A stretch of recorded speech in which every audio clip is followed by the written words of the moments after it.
Ladies and gentlemen. Hey, good evening, everyone. We welcome you to Brunswick Auto Mart Stadium. It is time for the WKYC High School Football Playoff Game of the Week. Yes, it is early to mid-October, and we're talking playoffs. As tonight we begin the postseason with the Brunswick Blue Devils here in Division I playing host to the Polar Bears from Massillon-Jackson. Dave DeNatale with you. Tyler Carey will join us here in just a couple of minutes as we'll take a look at some of the action elsewhere tonight. But this is an unusual night. It's an unusual season, unusual year. As we've said all year, it's been kind of the theme, so to speak, of this high school football year.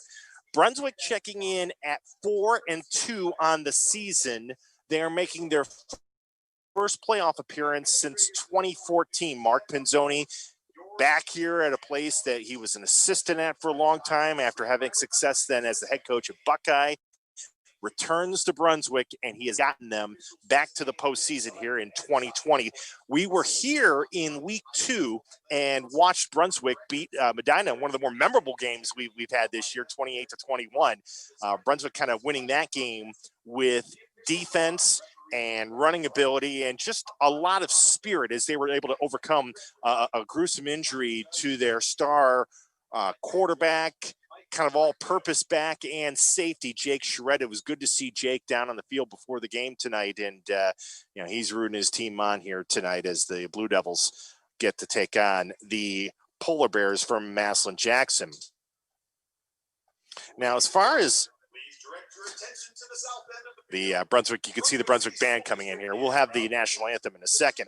Polar Bears, their scouting report, they are 2-4 on the year, but I would say this is one of those times, don't look too much into the record as much as kind of the results of the season. Yes, they were 2-4, but the Polar Bears lost not 1, not 2, 3 games. I almost sounded like LeBron James there. 3 games by a 14-13 final score, including the last 2 games. North Canton Hoover last Friday, and then Perry. I mean, they've come close. They've played good defense. Tonight would be the night to get themselves back into gear and maybe start a potential run here in the postseason. Tim Budd's teams have been to the playoffs in 3 of the last 4 years, so certainly it's this program is no stranger to playoffs. They play in the Federal League down in Stark County. You know, you talk about the Federal League, go up and down the list. You say, well, you got Canton McKinley, you've got Glen Oak, you've got Timken, you've got Hoover. I mean, on and on and on. Perry. So it's never easy to play in the Federal League, and Jackson has always been a team that has been towards the higher end when you talk about the. They're going to play the Brunswick alma mater here, and then we'll have the national anthem. And we will also have a moment of silence here tonight. Brunswick, this entire community is mourning the passing last night or early this morning of their former head coach and who came back as an assistant, Tom Fasco. And if you've had any connection at all with Brunswick over the years in athletics, but certainly football, track and field, and you know the name Tom Fasco. He's also been a coach down in Medina, at Holy Name, Cleveland Central Catholic, at Buckeye, really synonymous with this part of greater Cleveland when you talk about high school football and high school athletics. And, Mark Pinzoni, now the head coach of the Blue Devils, really put out a terrific tribute to Tom Fasco on Twitter today. I encourage you later on to read the Medina Gazette. Brad Bourneval put out some great quotes and talked to some people about the life and legacy of Tom Fasco. But the Blue Devils are not just playing tonight for the playoffs. They're playing for Coach Fasco, and that's going to be a theme that we'll watch throughout the night. There will be a moment of silence for him momentarily as we get ready for the national anthem. Ladies and gentlemen, today the Brunswick football program. Let's go to the PA announcer here at Brunswick. Lost one of our Blue Devils with the passing of BHS assistant football coach Tom Fasco. Coach Fasco, a longtime BHS teacher and coach from 1983 to 1997, impacted the lives of thousands of Brunswick High School students, both in the classroom and on the field. Coach Fasco served as the head coach of the Blue Devil football program for 9 seasons, from 1988 to 1996, and was the head coach for the Blue Devils' memorable run to the Division I state championship game in 1995. Coach Fasco also served as a coach at Medina, Holy Name, and Buckeye High Schools before returning to Brunswick in 2017. Coach Fasco also currently served as a track and field coach at Medina High School.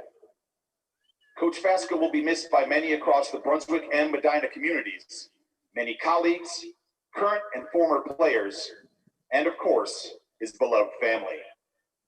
At this time, we ask for a moment of silence in remembrance of Coach Tom Fasco.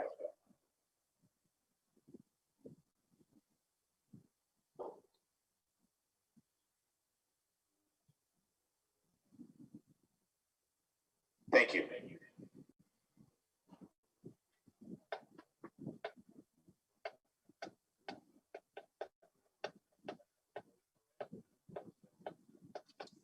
So we've had the moment of silence. Colors about to be presented here at the 50-yard line.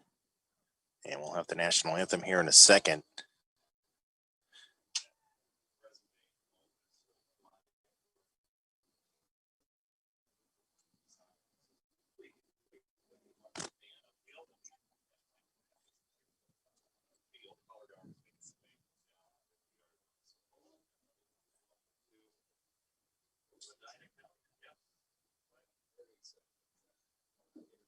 We would like to thank VFW Post 9520 and American Legion Post 234 for presenting the colors at tonight's game.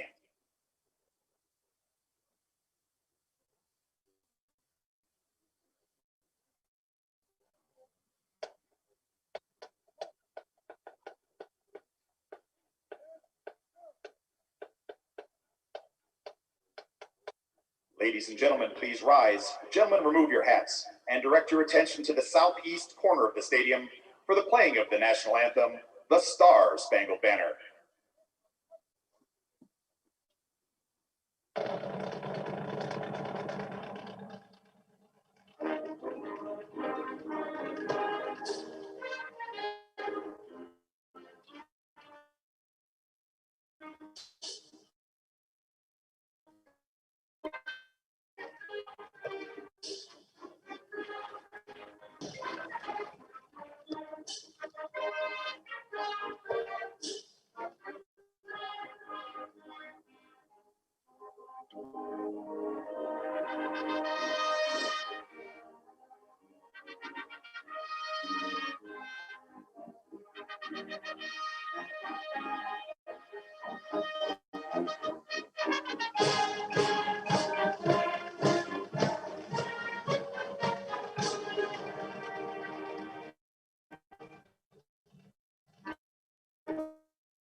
Brunswick High School Marching Band providing the national anthem after we had the presentation of the colors from the local VFW. Happy to have you back up here at the press box at Brunswick Auto Mart Stadium as we get ready for this Division I, Region I playoff matchup. The winner of tonight's game will move on and play either Canton McKinley or Berea Mid-Park next Friday. Tyler Carey at WKYC.com will be monitoring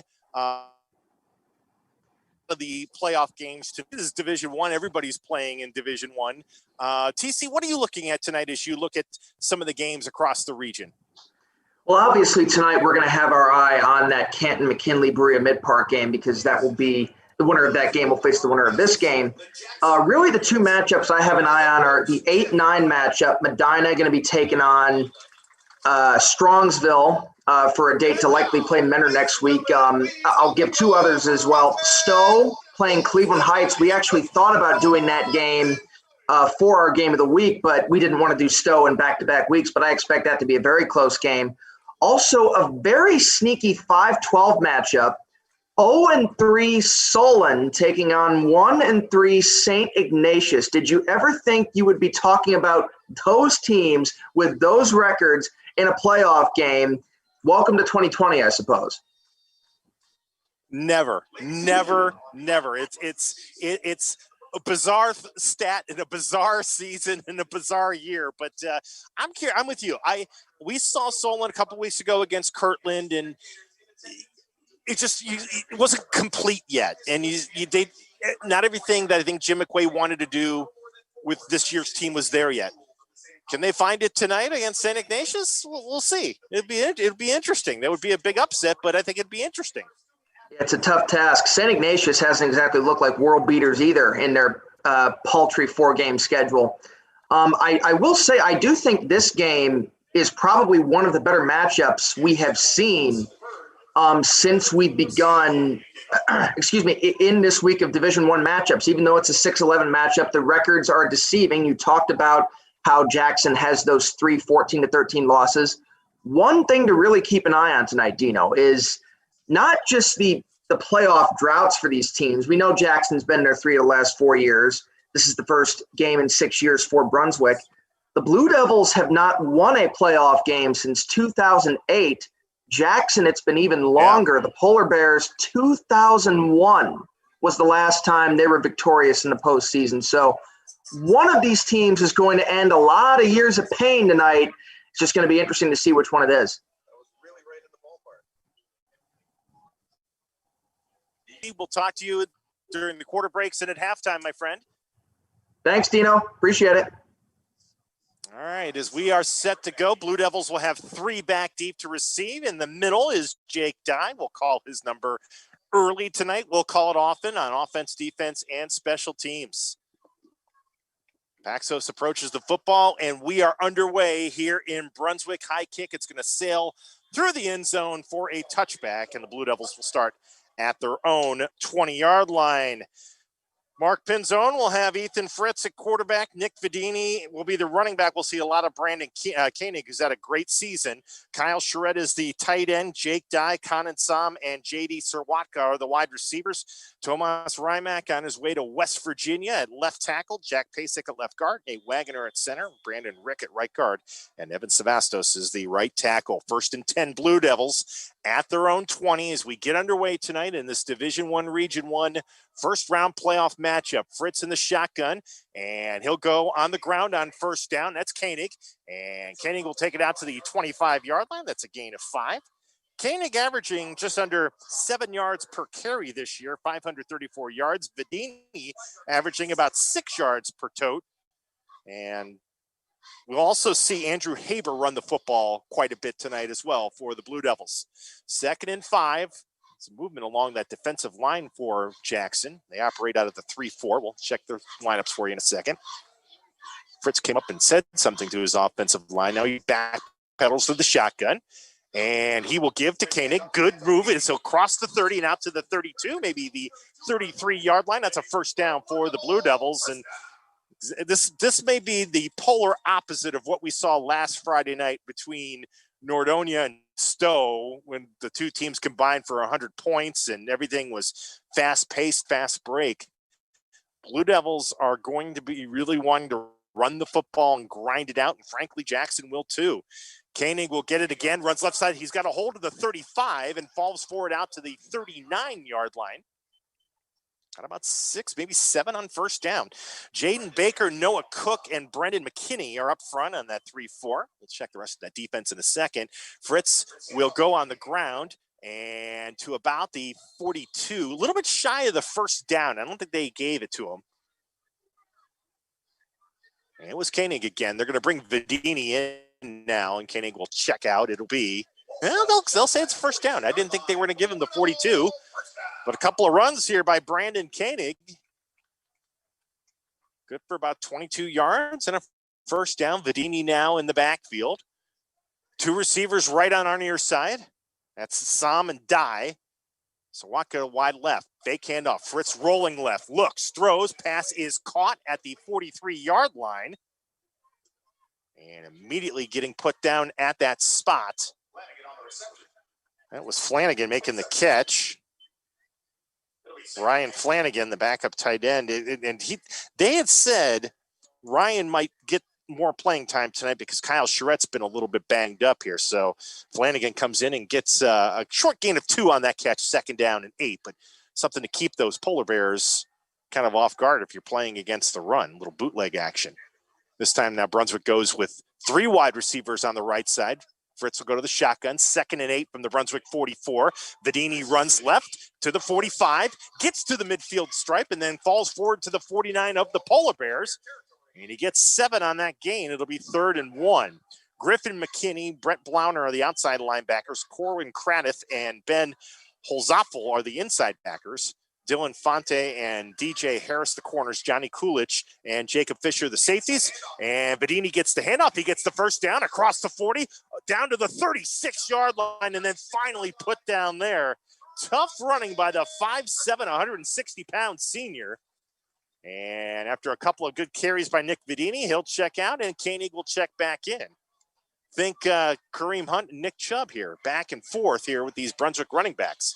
9:17 to go, first quarter, no score. Blue Devils on the march now at the Jackson 36-yard line. 1 pass, the rest runs. And that's exactly, I think, the way they want to play tonight. And this time they will go on the ground. It's Koenig, and short yardage, he'll get to the 34-yard line, only by a gain of 2. Corwin Cradith came up to make the tackle, and Jaden Baker there as well. 2nd down and 8. Brunswick's offense this year averaging 27 points per game. Jackson allowing 16 points per contest. The difference to watch tonight, and this is what we saw in week 2 when we saw the Blue Devils. 2nd down and 8, and it'll be Koenig running left. That's where they want to run behind Tomas Rymack, and Koenig will take it down to the 31. About a gain of 3 there, and it'll be 3rd down and 5. Jackson's turnover margin +1. Brunswick's +7. And we saw a lot of that against Medina. Blue Devils ball hawking that entire game, including a game-winning interception by Dave Hamrick. 3rd and 5 for the Blue Devils. This drive has taken already 4 minutes off the clock. They're at the Jackson 31. Rolling right, Fritz. Got a good block. Looks, throws, pass, a rolling catch. Made at the 26-yard line by Kanan Sam. And that will be a 1st down for the Blue Devils. Fine throw by Ethan Fritz on the run.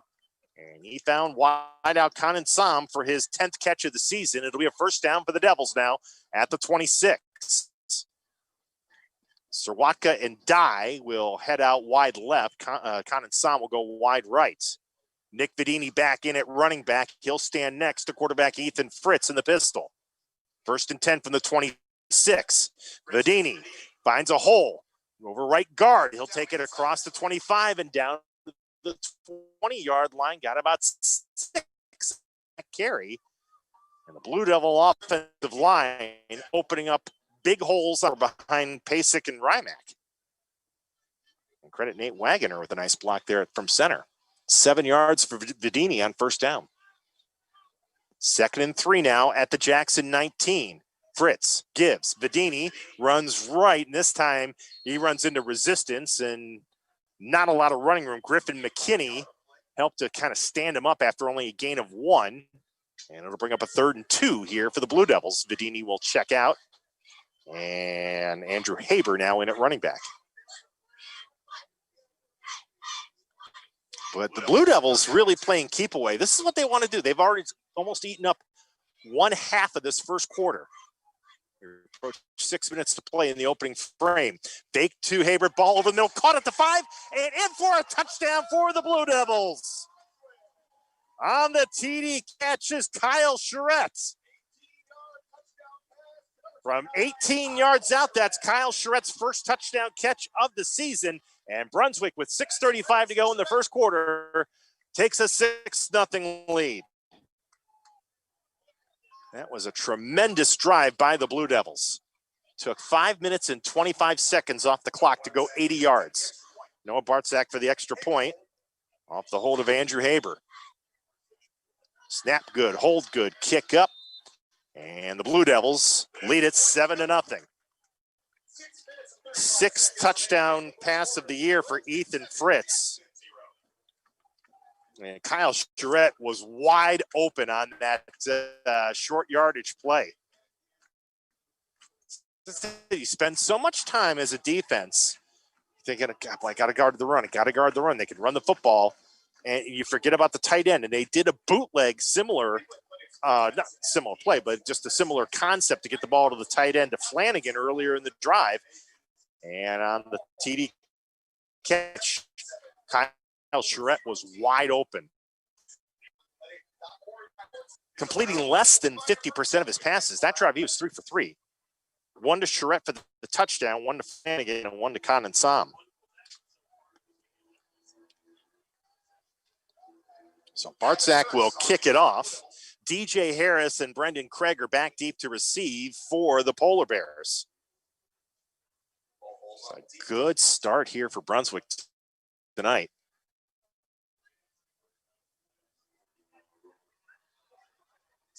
They may need to have somebody hold the ball on the tee because pretty good breeze coming in here. Bartzak is 45. As the kick is away, and it's going to be short, and it is going to bounce at the 10 and go out of bounds. So it actually wasn't Bartzak who did the kicking off duties there. At least I don't think it was. Maybe it was. No, that's 45. That was Noah. Okay. So that will put it at the 35-yard line. Actually, no, that was Gavin Ernst, I'm sorry, who did the kicking off there. Give him credit there. All right, we're set to go. 1st and 10 for the Polar Bears. Down 7-0 to Brunswick here in the first quarter. Hunter Geisinger, a junior, 6'5" quarterback, at the controls for the Polar Bears. I'll check their offense in a second. First down, they'll give it on a little jet sweep running to the 40. It's Coolidge to the 44-yard line. And I think they're going to give him enough for a first down. They will at the 46. Johnny Coolidge was the ball carrier, and they will give him the ball early and often as a receiver and as a runner on the jet sweep. That's his 11th carry of the year. Coolidge, Carson Junker, and DJ Harris are the starting wide receivers. Brendan Craig is the running back, although we'll see a lot of Griffin McKinney in that running back role. Geisinger ready to go from the 46, a first down for Jackson. He's back to throw. He'll tuck and run on a quarterback draw and gets about 3 to the 49-yard line and then wrestled down there. So a gain of 3. Brian Klesch from his defensive tackle spot made the stop for the Blue Devils. Noah Cook, Sam Wassel tackle to tackle, Zach Warner, Jake Zadra, and Colton Arnold on the offensive line for the Polar Bears. They have it at their own 49, 2nd and 7. We're at the halfway point of the first quarter, 7-0 Brunswick on the Fritz to Charette touchdown pass. And they'll do a direct snap to Coolidge. He'll get into Brunswick territory to the 48-yard line. So give him about 3 more, and it'll set up a 3rd and 4. Brunswick in the 4-3 defense, Thomas Rymack and Dom Savasso are the ends. Brandon Rick and Brian Klesch are the tackles. Kyle Charette, Andrew Haber, and Quentin McKinley, a good group of linebackers for the Blue Devils. And then it's Xavier Whipke and Conan Sam are the corners. Dave Hamrick, Jake Dye, the safeties. 3rd and 4 now for the Polar Bears. Moving along the line, they'll go on the ground. That's McKinney getting the carry. And initially looked like he was going to get to the first down marker, but then got pushed back at the 46. He needed to get to the 44, but a couple of blue jerseys kind of swarmed in and made the stop. And it looks like Tim Budd is going to send his, I don't know what he's sending in here. Yeah, no, they're going to go for it here. It's just a very odd-looking formation. They've got 3 guys near the football, and now they'll drift back into more of a punting look. Coolidge is the punter. 4th and 2, if you think about faking it here. Dye in single safety at the 20. Coolidge will run to his right and get the kick away. High kick. Dye says, get away from it. Ooh, it takes a Brunswick bounce at the 5 and then bounces back towards the 1-yard line, and it will be down there. Coolidge with a tremendous punt. I thought it was going to bounce forward for the Blue Devils and then kind of bounce back like a ping pong ball. So Brunswick will start at their own 1 yard line with 4:23 to play in this first quarter. They lead 7-0 on the Ethan Fritz 18-yard touchdown pass to Kyle Charette.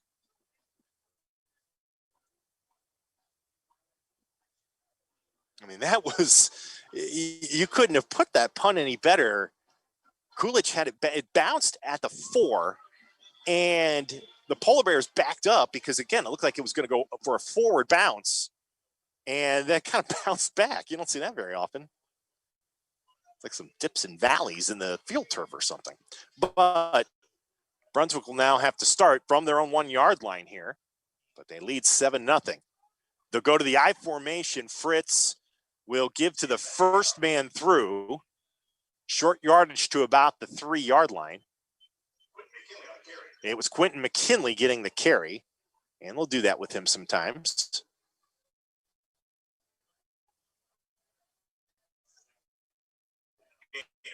Not a bad fullback to have. Such a great athlete. So he gets to fullback, and then you've got Vedini as the tailback. 2nd and 8 from the 3, and this time it'll be Vedini getting the carry, and he'll go nowhere. Polar Bears do a good job of stringing that out at the line of scrimmage. Sets up a 3rd and 8 here, and a tricky play for the Blue Devils. Ball near the left hash at their own 3 yard line. So you see the thinking of Tim Budd. Instead of going for it on 4th and 2 at the Brunswick 44, trying to pin the Blue Devils deep here. Let's see if that works out. Fritz went under center. Now he pulls back and gets the signal in from the sidelines. Play clock is at 10. 3:13 on the first quarter clock, 7-0 Brunswick on a 3rd and 8. They'll go to McKinley again, crosses the 5, and then got smacked by Griffin McKinney when he got to the 7 yard line. Short of the first down by about 3 yards, and the Blue Devils will have to punt. Jake Dye, much like Johnny Coolidge, does not take too many plays off during the course of a game. He's the punter. He averages 36 yards per kick. His long this year is 57. Coolidge, on the flip side, in single safety at the Brunswick 42, and there was a late Blue Devil to check in. Play clock is at 10. Brunswick with a 4th and 3, 8. Dye about 3 yards in his own end zone. Gets a good snap. Gets the punt away. Coolidge makes the catch at the 41 of the Blue Devils. Goes forward to the 30 and out of bounds at the Brunswick, about the 27 yard line. We'll see where they officially spot it, but Tim Budd playing some chess there kind of won that particular scenario, banking that his defense could hold Brunswick down and get the offense back on the field in great field position. Worked out mighty well. First down for Jackson. They're going to spot it at the Brunswick 28 yard line. 2:20 to play here in the first. 7-0 Blue Devils. As Geisinger will have Craig stand to his left, trips left.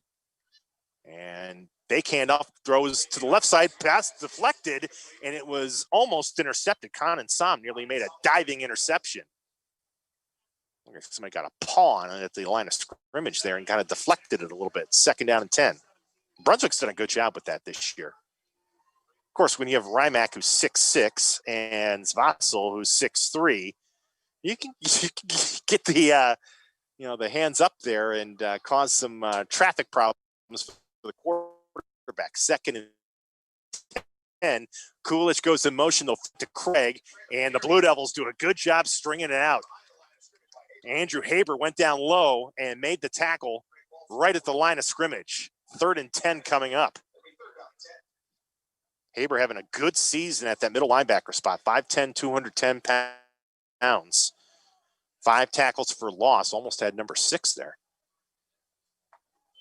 And they gave Craig about a half yard, and that was generous. 1:45 to play here in the first quarter. It is a 3rd and 9, a long 9 for the Polar Bears at the Brunswick 27.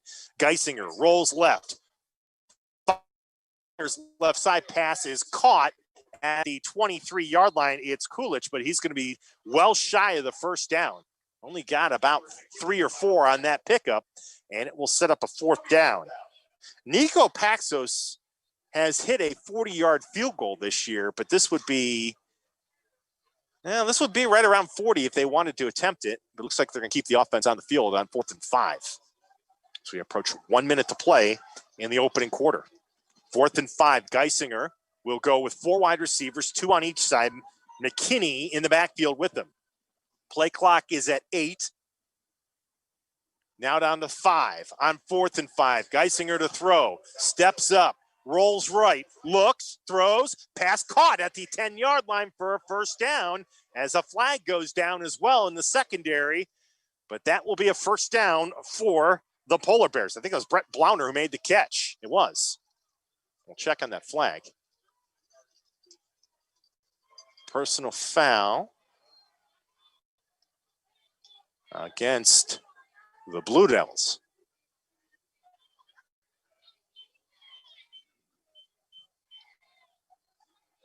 So half the distance will be from the 10 to the 5, and it would be a first goal from that particular point. But on 4th and 5, Hunter Geisinger did a great job kind of buying himself some time and got the ball to Brett Blauner for the first down. So 1st and goal coming up, 35 seconds to play, first quarter. Jackson looking to tie it. They trail 7-0. Ball near the right hash. McKinney will stand behind quarterback Geisinger. Now he'll stand to his right with 3 receivers left. Geisinger rolls right. Looks, throws, pass caught, end zone, touchdown. It's the tight end, Jackson Milkanen. Milkanen, his first touchdown catch of the season, and each tight end with a touchdown catch tonight. And it's 7-6, 15 seconds to go. And the Polar Bears within an extra point of tying the ball game. That was a nice job by Geisinger. Again, rolling right to get some time.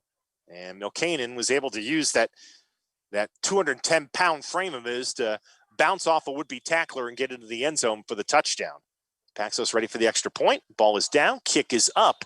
Short kick, but it is good. We're all tied at 7 with 15 seconds to go in this opening quarter. Each quarterback with a touchdown here tonight, touchdown pass to a tight end. Geisinger to Milkanen, Fritz to Charette. We're all tied at 7. But a couple of good moves there. You know, again, you felt like it was a chess match. Instead of going forward on 4th and 2 at the Brunswick 46-yard line, Tim Budd decided to punt it and gambled that his punter, Johnny Coolidge, could pin the Blue Devils deep. He did, and the result was a 28-yard touchdown drive. They were able to execute a 4th down conversion along the way to tie the game at 7.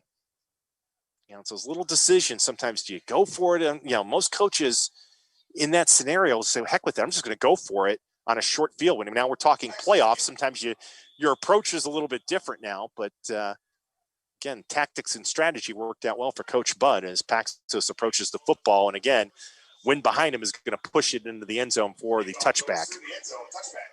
And the Blue Devils will begin at the 20. Week number 7. Normally, you know, at this stage, we're talking about, you know, computer rankings and positioning and who needs who to win and lose to move up and maybe host a playoff game, who's trying to win a conference championship. But, you know, it is literally now win or go home here for these teams. Ball will be at the 20. Ethan Fritz and company ready to go in a 7-7 here at Brunswick Auto Mart Stadium. Fritz turn 35, and boy, he was one broken tackle away, one Johnny Coolidge broken tackle away. I don't know if he would have taken it to the house, but he might have taken it 50 or 60 yards down the field. That's how much room he had ahead of him. Coolidge holds him to a 15-yard gain, though, and it's a first down for the Blue Devils. The further clock.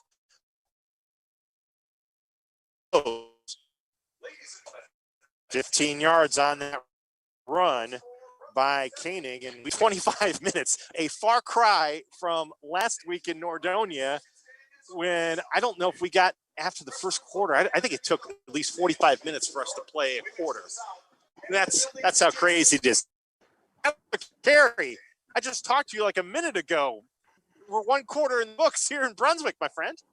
Flying by. It's certainly, as you said, kind of a welcome change from last week when it seemed like that contest was going to go on forever. Dino, I've got some scores. Obviously, we know that the winner of this game will be playing the winner of Canton McKinley and Berea Mid Park. Well, the Bulldogs currently lead the Titans 7-0 in the first quarter.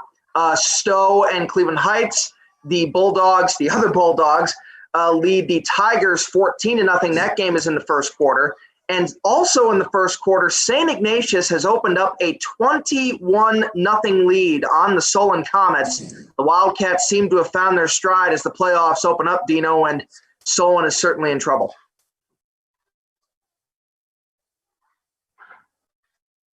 Hit the proverbial switch. You at halftime for a full look at the scores here as we begin the second quarter in Brunswick. Blue Devils and the Polar Bears of Jackson all knotted up at 7 apiece, and touchdown passes from Ethan Fritz and also from Geisinger. So after the 15-yard pickup for Koenig, it'll be 1st and 10 for Brunswick at their own 35. Sam, Serwatka, and Dye all flanked out wide left. Fritz will give to Koenig, trying to run left, and he runs right into Griffin McKinney and the Polar Bear defense. I think Ben Holzoffel was over there as well. And yeah, they may have given that game back to the line of scrimmage, so no gain, 2nd and 10. Yeah, these two teams, though, pretty similar in makeup, how they want to run. You've got you do it all type of players, Kulich and Dye, pretty similar in structures. We've got a flag down here as the Blue Devils still at 13 on the play clock. I'm not exactly sure what the call was. They'll say false start against Brunswick. So somebody must have moved there while Dye was in motion. It'll be now 2nd and 15 back at the 30.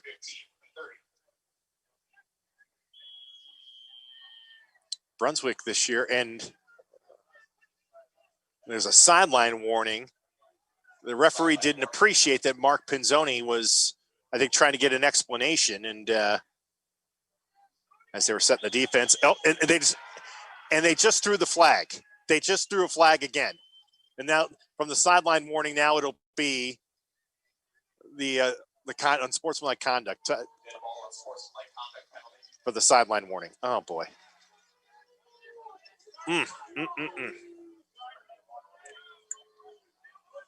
Well, it all started because I just, the coach wanted an explanation, I think, on the previous penalty, and the referee just basically blew him off and threw the flag and said, back on the sideline. And the Blue Devils coaching staff was not pleased, and now they're going to be equally not pleased. It's now going to be 2nd and 30 after that penalty back at the 15-yard line.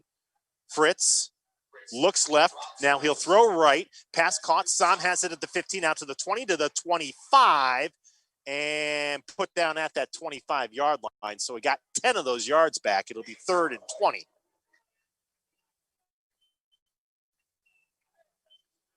Yeah, I just think that's where the frustration was. You know, you didn't get the explanation that I think you wanted, and then maybe a little extra jawing, and it's one of the coaches I think was still on the field when that was happening, not Coach Pinzoni per se, but that's where you get the referee with just basically a zero tolerance. 3rd and about 19, they'll go on the ground. I think it's Vedini who got the carry, and very little running room to about the 27-yard line, and it'll be a punting situation for the Blue Devils. And it was Vedini on the carry. So those back-to-back penalties, the false start and then the sideline warning to the unsportsmanlike conduct, will force the punt here, and Dye will kick to Kulich, who's in single safety just inside his own 40-yard line. 10 minutes to play in the first half. We're all tied at 7 here in Brunswick. Good snap here for Jake Dye. Gets the kick away. High, booming kick. All the way back inside the 15, inside the 10, and it'll roll out of bounds at the 8-yard line. Jake Dye with a tremendous punt, and he absolutely flipped the field position on that one. They're actually going to mark it at the 7. That's good of a punt as you will see anytime.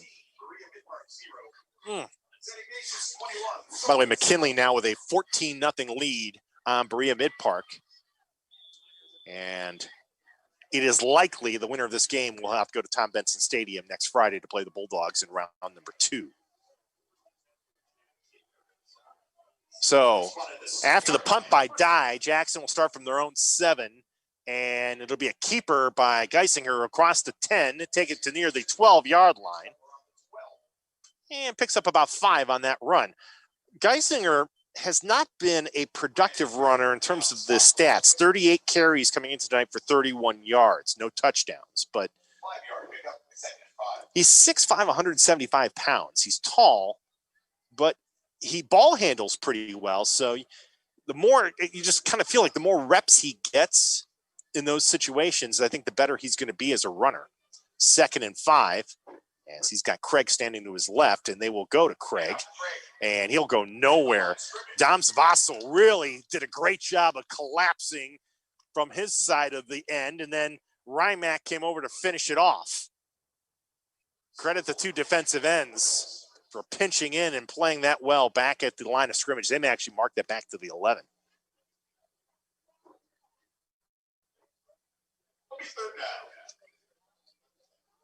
I'll say no gain at the 12, so it'll be 3rd and 5 from there.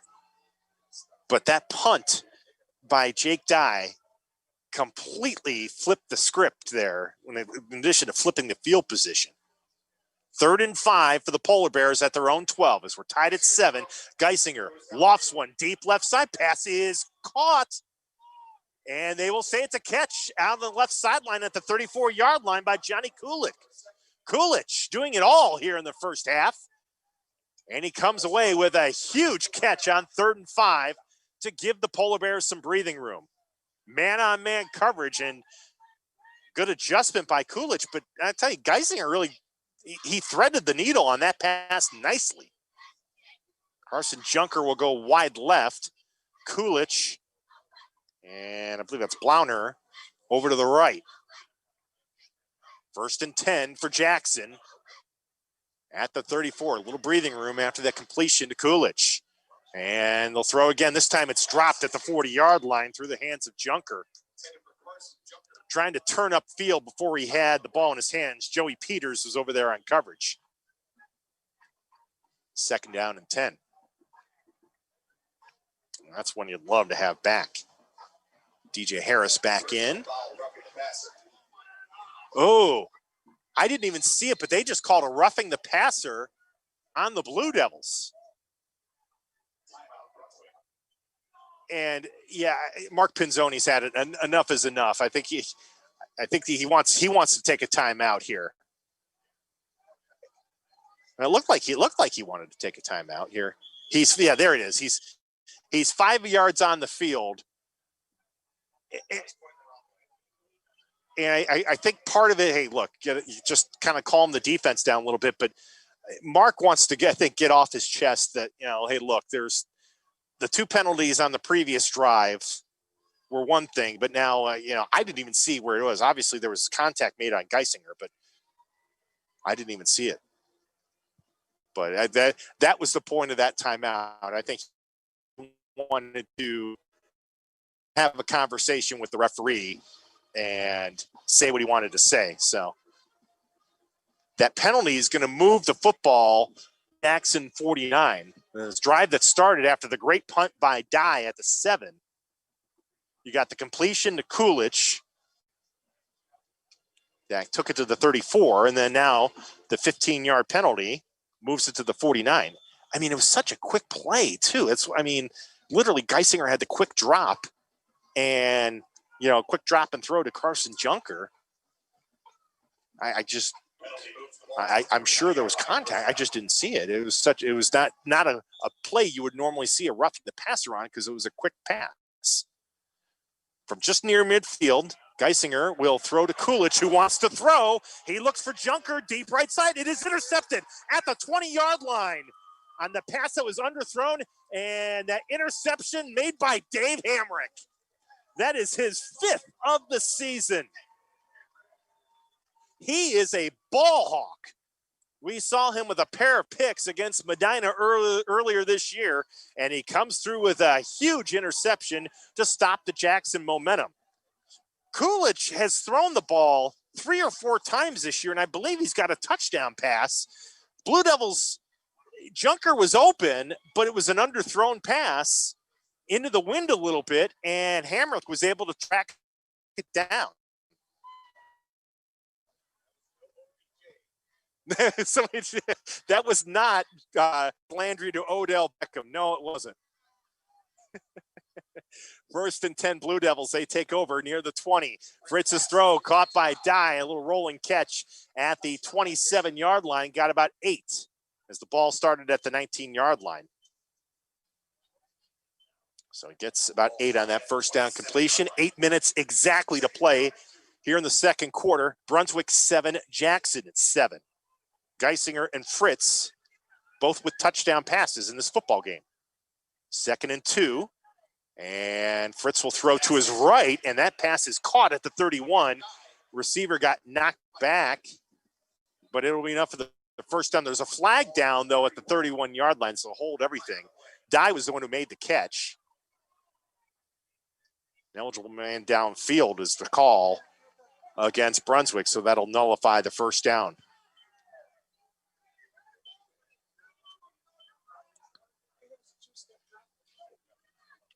Well, you may have heard somebody over to my left say, and I agree. It's again not a play you would customarily see that penalty called on because it was a 2-step drop and throw, much like where they had the Geisinger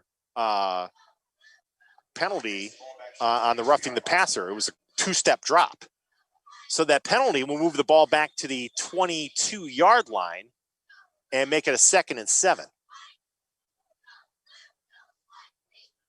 You can kind of see the Blue Devils are approaching the boiling point when it comes to penalties called on them in this first half. Here's Fritz to throw. All kinds of time. Throws, and it is caught. Serwatka's got it out of bounds at the 33-yard line and a first down. Serwatka gets about 11 on that catch and a first down. That is his 6th catch of the year. We saw him catch a touchdown back in week 2 against the Bees of Medina. 7:20 to play in the first half. 2 receivers right, 1 to the left. Fritz on the ground. That's Haber to the 40, to the 45, and a jersey tackle by Jacob Fisher to prevent Haber from breaking away. But Haber gets about 11 on that run and another Blue Devil first down. They'll mark it down at the 45 of the Blue Devils. Tell you, Brunswick's come close tonight, one by Koenig and one by Haber, breaking it all the way here on these runs. Kyle Charette, tight end on the left, trips as Fritz goes behind his offensive line, drifts back on first, goes forward to about the 47-yard line. Again, strong safety Jacob Fisher on the tackle. Jaden Baker also gets credited for the tackle. Give Fritz about a gain of 3. It'll be a 2nd and 7 as we are at the halfway mark of the second quarter and a 7-all tie in this first-round playoff game. Fake to Haber. Fritz keeps it, and Polar Bears not buying that fake at all. They'll put him down at the 48-yard line for about a 1-yard gain. Corin Craddock makes that tackle.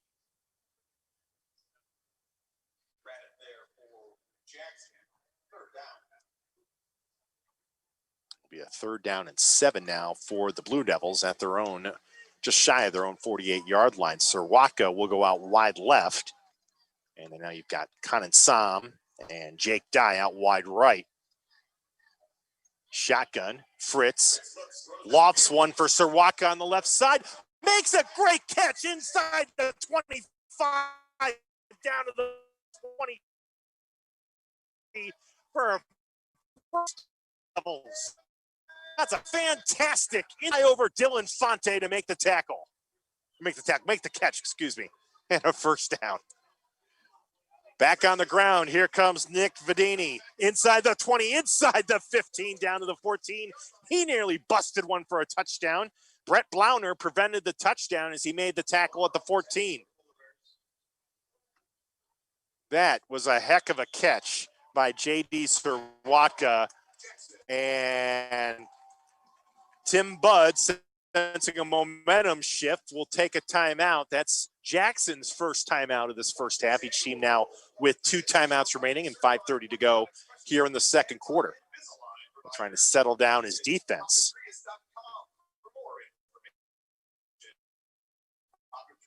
Entertaining first half here at Brunswick Auto Mart Stadium, a 770 Jackson Polar Bears.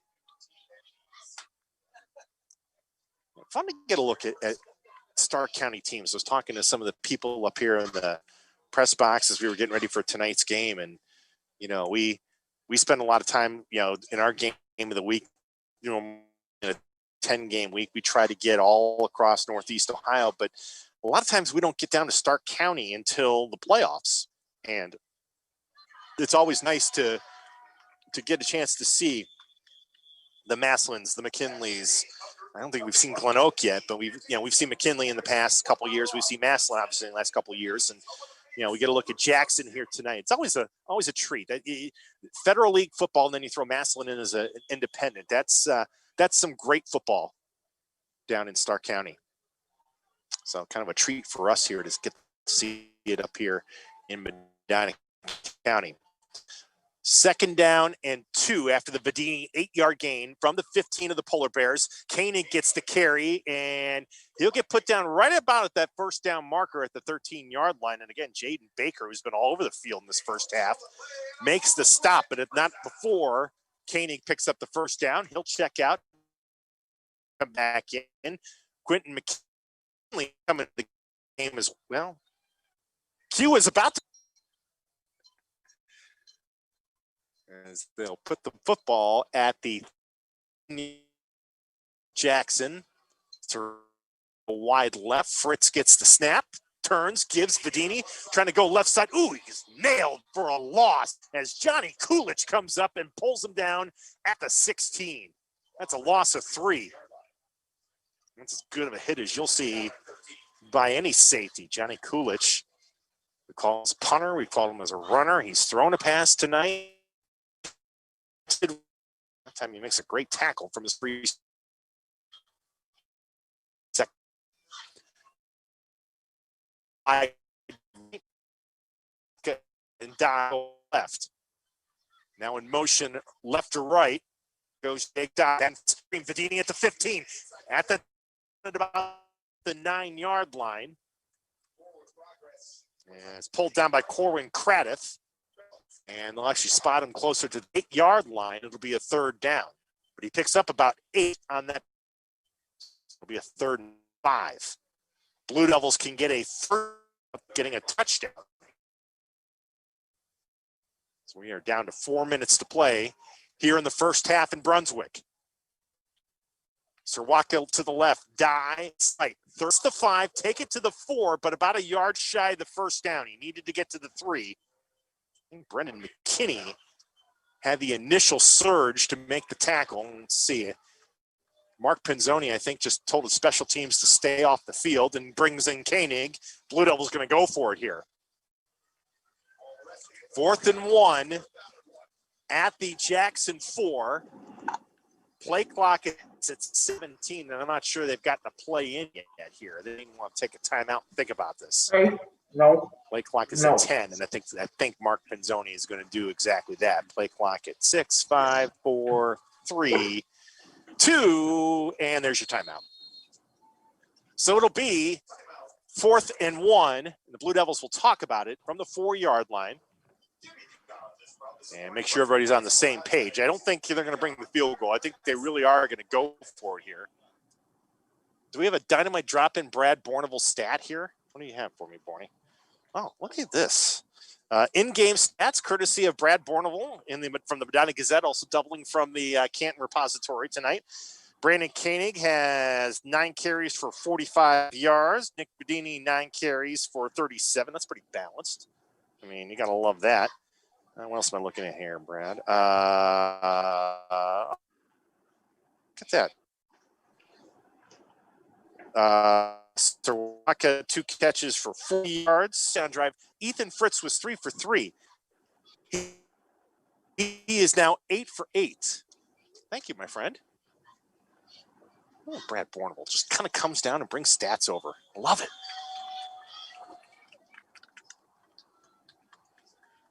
And you may see, you might see another bootleg type situation here if Jackson keys on Koenig.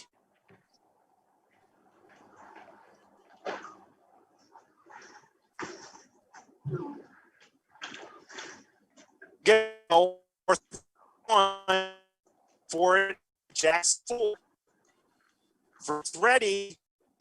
Snap, giving up the gut and into the end. Touchdown. On 4th and 1, top 13-7. There's a flag down after Koenig got into the end zone. So hang on just a second. But it looked like it was after the touchdown. Unsportsmanlike conduct against the Blue Devils. But should still be the touchdown, right? Yes. Touchdown is called. So Brandon Koenig gets his 6th touchdown of the season, and the Blue Devils on top 13-7. And that is going to continue to make the Brunswick faithful and the coaches less than pleased with the men wearing stripes tonight. I mean, literally, Koenig got to the end zone and the flag went down. I mean, there wasn't a whole lot of time for an excessive celebration or anything like that, but officials heard or saw what they saw. Extra point for Noah Bartzak. Off the hold of Andrew Haber. Ball is down, kick is up. It's a short kick, but it is good. Just barely cleared the crossbar, but it was sufficient for the extra point. 14-7 Blue Devils back in the lead, 3:08 to go in the first half. Jackson will have 2 timeouts remaining to try to get something going here before halftime. And keep in mind, Jackson kicked off to start the game, so the Polar Bears will start the second half with the football. Well, there was no real, again, you have to respect the running game of the Blue Devils. So certainly you could have seen something like Fritz rolling out, bootlegging or something like that. But you play the percentages, I think was what Mark Pinzoni was thinking about there. And, you know, when you have a Division I caliber offensive lineman in Tomas Rymack at that left tackle with Pasek, who's a terrific guard, and Wagoner at center, you run behind that left side and pound it in for the touchdown. And Koenig had a nice hole with which to run through. Harrison Craig will go back deep to receive for the Polar Bears as Gavin Ernst will kick it off. And again, they'll mark off that unsportsmanlike penalty on the kickoff here. So Ernst will have to kick it off from his own 25.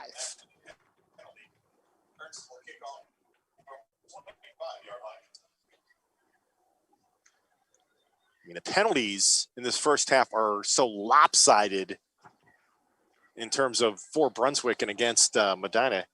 12th was, what am I looking at here, Bradley? 12 plays, 81 yards, took 5:08 off the clock. Bourneval stat man. As that kickoff is about to go from Ernst, we've got a flag down.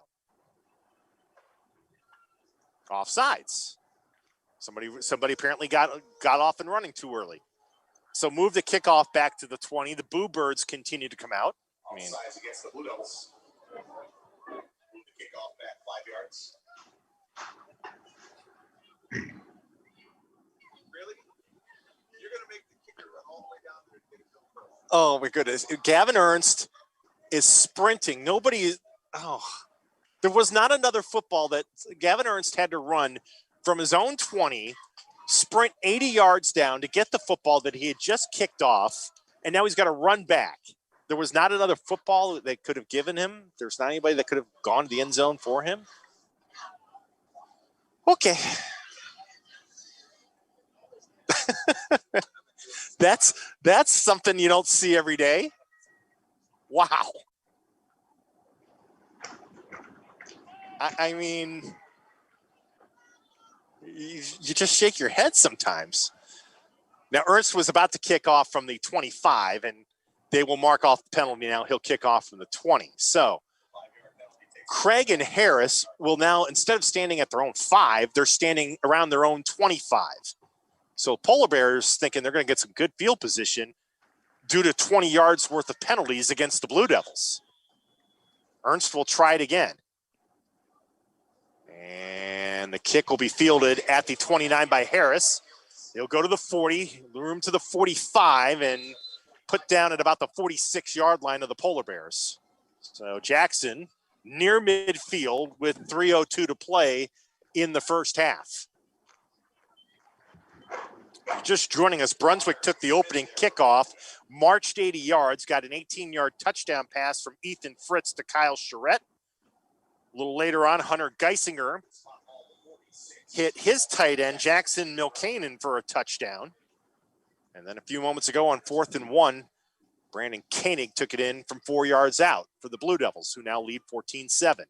Geisinger on first down. Time, throws, intercepted at the 45-yard line, down the left sideline at the 30, to the 20. It is Charette to the 15, and Kyle Charette will be put down at the 14-yard line. His first interception of the season, and Hunter Geisinger threw it right to him. I got to tell you, Kyle Charette's 100%. He takes that all the way for the touchdown, but as it is, he has the Blue Devils set up 1st and 10 at the Jackson 14-yard line. I just don't think Hunter Geisinger even saw Kyle Charette in that alley where he threw it. I mean, it was right to him. So Blue Devils already up 7, trying to capitalize here on the turnover. And Brunswick, by the way, now +8 on the year in turnover margin. Fritz ready. Vedini to his left. From the 14, on the ground, it's Vedini. Hemmed in, cuts it outside. He'll be put down for a loss, though, back at about the 17-yard line. Brendan McKinney and Griffin McKinney converged with Fisher to make the tackle. And that's when Vedini, when he looks at and he's going to come out now, and Koenig will come in and replace him. I think when Vedini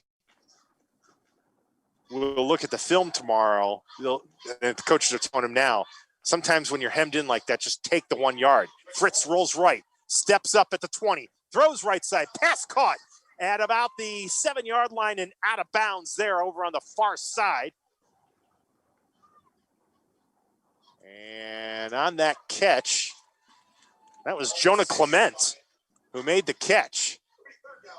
And it'll be 3rd and 2 from the 6. Fritz keeps it, plows towards the goal line. He is in. Touchdown, Brunswick Blue Devils.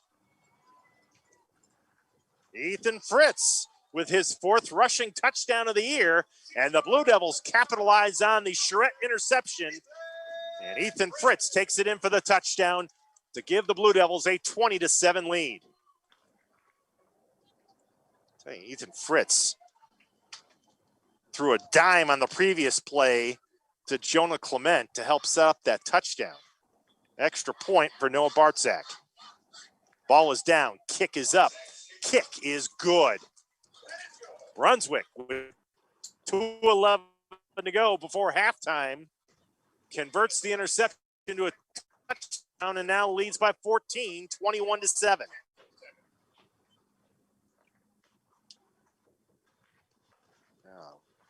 You know, the happiest guy here at Brunswick Auto Mart Stadium is right now, I guarantee you, it's Jake Charette watching Kyle with a touchdown in the first quarter and a key interception here in the second quarter.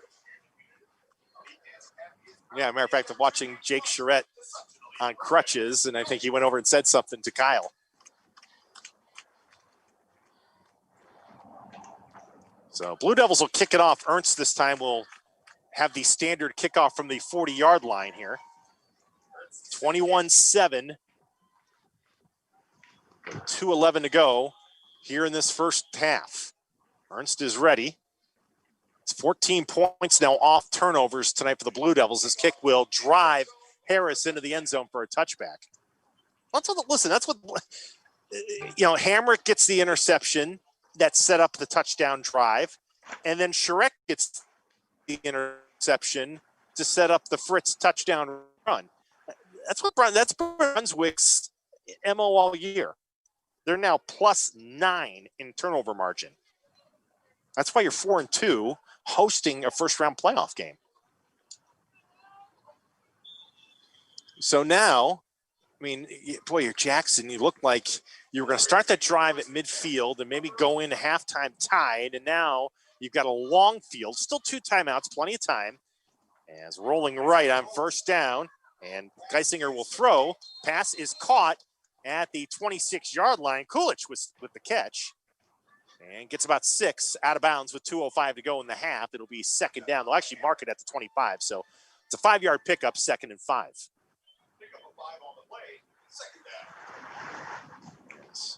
Geisinger will have Griffin McKinney in the backfield with him. And it'll be Harris and Kulich out wide right. 2 receivers on the left side, including Brett Blauner. And the ball is dropped on that shotgun snap, and Geisinger has to just go back and eat it at the 22-yard line. It was a lower snap, but that's one I think Hunter Geisinger maybe took his eye off there, and they'll mark it back to the 21. So it's going to be a 3rd down and 9. And with 1:43 to go, I'm almost surprised here that Brunswick only has 1 timeout remaining, but I'm almost surprised Mark Pinzoni didn't take it here. But his team's up 21-7 with 1.5 to go here in this first half. You don't want to give Jackson extra time here. 3rd and 9. Geisinger ready. Being swarmed. He'll throw left side, and the pass is incomplete. It was very close to being a lateral. McKinney not able to make the catch, but it was one of those situations where it was awfully close, and McKinney heads up, went to kind of smother the ball in case they would have called a lateral, but instead it will just be incomplete pass. And by virtue, Mark Pinzoni says, DeNatale, I don't need your help up here. By not taking a timeout, Brunswick with the incomplete pass, the clock stops. They maintain 1 timeout to go here, and they make Kulich punt it from his own 10. Sam and Dye in double safeties at their 45. Dye will make the catch, forward to the 50, cuts right to the 45, and down at the Jackson 43. So Blue Devils going to have an opportunity to tack on some more points here before halftime. Pretty good clock management there. And again, they've got a timeout to go at the 43 of the Polar Bears. And, this was back and forth 7-7 tie, and all of a sudden a couple of interceptions here by the Brunswick defense and a 3 and out. And Blue Devils, you kind of sense here,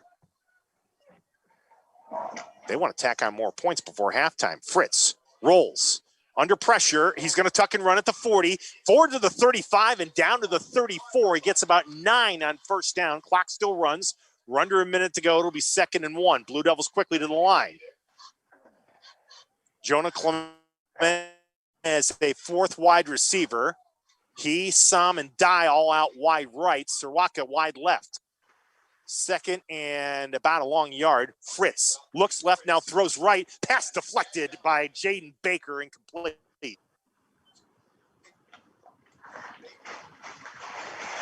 Big came up and made that hit. So that'll stop the clock with 39 seconds to go on a 3rd and 2 for the Blue Devils.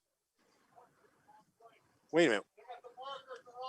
Yeah, they have the ball at the 37. That ball's got to be at the 35. Yeah, the officials have to reposition the football. There you go. Yeah, somebody had the ball marker on the wrong spot. So ball just inside the Polar Bear 35 near the 34. It's a 3rd down and about 2. Fritz ready, trips right, He'll turn on the ground. It is Vedini to the 30, to the 25-20. Cuts inside of the 15, and Nick Vedini will be put down at the 13-yard line for another Blue Devil first down. Picked up about 22 on that run, and Fritz will get to the line quickly and spike it. With 29 seconds to go, it'll be 2nd and 10 from the Polar Bear 13. And again, Brunswick still has a timeout to work with. But that spike allows Mark Pinzoni to change his personnel, and he'll get Koenig back in the game, and he'll get tight end Kyle Charette back in the game. 2nd and 10 Blue Devils from the Jackson 13-yard line, 21-7 Brunswick. Here's Fritz, throws right, pass caught. Sam has it at the 8-yard line and then pushed back near the 10-yard line, and Mark Pinzoni will take the final Brunswick timeout with 20 seconds to go. It will be 3rd down, depending on where they spot it here. We'll see where they're going to mark it. Near the 11, just inside the 11-yard line, 3rd down and about 7. With 20 seconds to go. And again, Blue Devils don't have any timeouts left here, so they're going to have to think either sideline or think end zone here. I mean, get the first down, then obviously you have the opportunity to get up and spike the football. But this is where, as a coach in the huddle with your offense, you've got to just remind them, all right, guys, we've got no timeouts left. You cannot be brought down, unless you get the first down, you cannot be brought down in the middle of the field.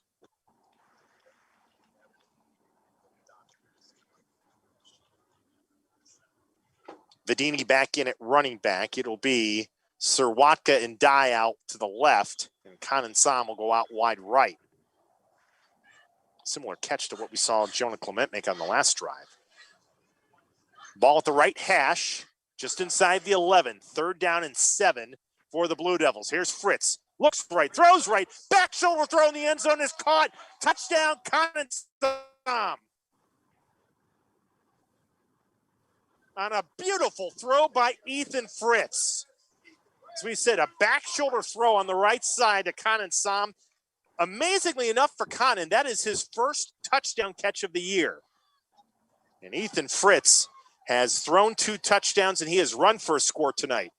27-7 Blue Devils. They have exploded here in the final 4+ minutes of this second quarter. Bartsak for the extra point. Up, and it is good. With 16 seconds to go here in this first half. In what was a kind of an even-Steven stalemate, the Blue Devils convert a pair of interceptions to touchdowns and then get good field position and march down for a score before halftime. Now, there's plenty of time in this football game. We've got a whole nother half to go, but the one thing I think you'd be concerned about, I think if you're Jackson a little bit, this is not an offense that's equipped to strike quickly. It's not an air raid offense. We've seen them throw it a little bit more than maybe we would have expected tonight, but they're not an offense that necessarily can cut into a 21-point deficit quickly. So it's going to be something to watch. But remember, Jackson will start the second half with the football. That's the good news for them. But this has been a tremendous second quarter by the Brunswick Blue Devils. As the kick by Ernst will be fielded at about the 4-yard line. Harris will take it out to the 15 and get upended at about the 17-yard line. Brandon Koenig was down on special teams to help make the tackle.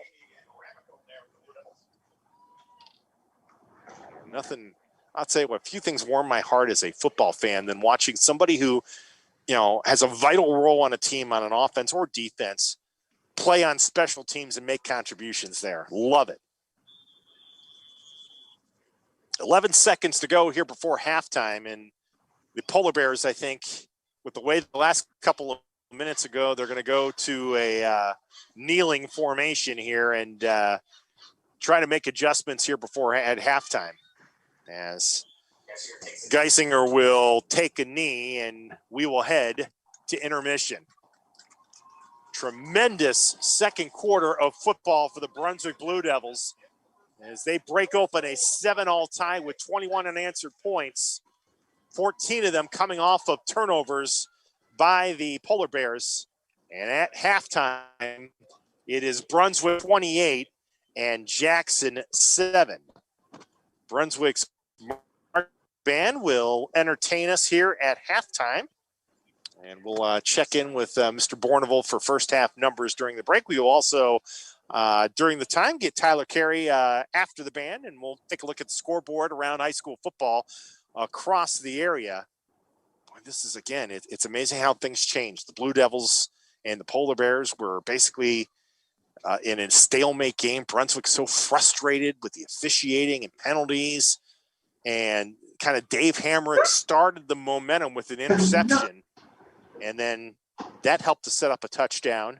Jake Shrek got an interception to help set up a touchdown. And next thing you know, here we are, 28-7 Blue Devils are on top at halftime. Again, let's get you now down to the field to the band. Tyler Carey will join me here in a few moments. We'll also have the first half numbers for you coming up as well. So enjoy halftime, everyone. Back with you in a couple of moments.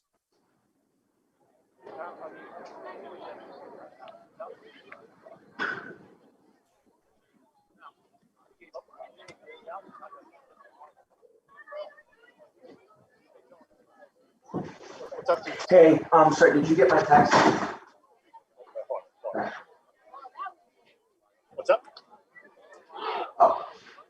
Yeah, sorry about that. Oh, you're good.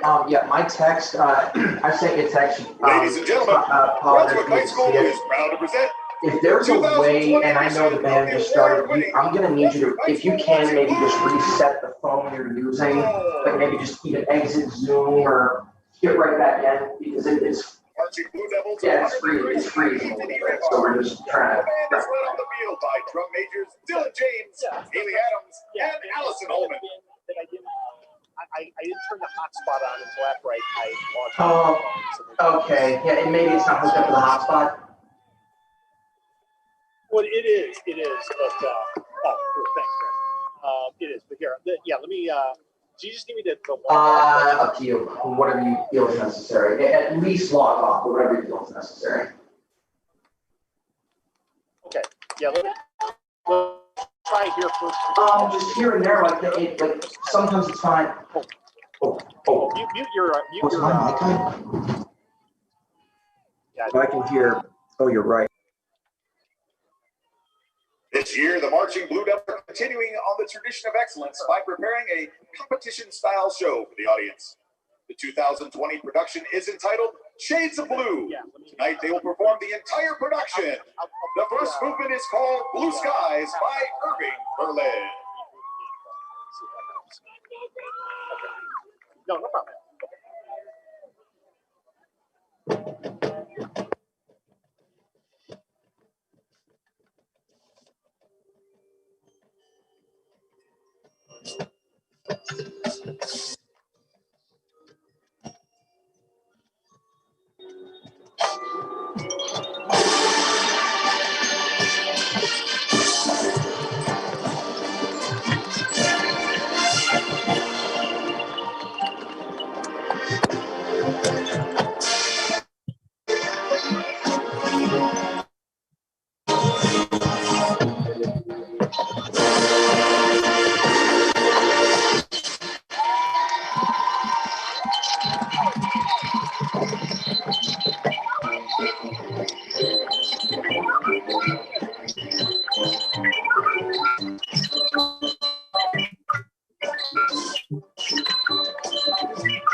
The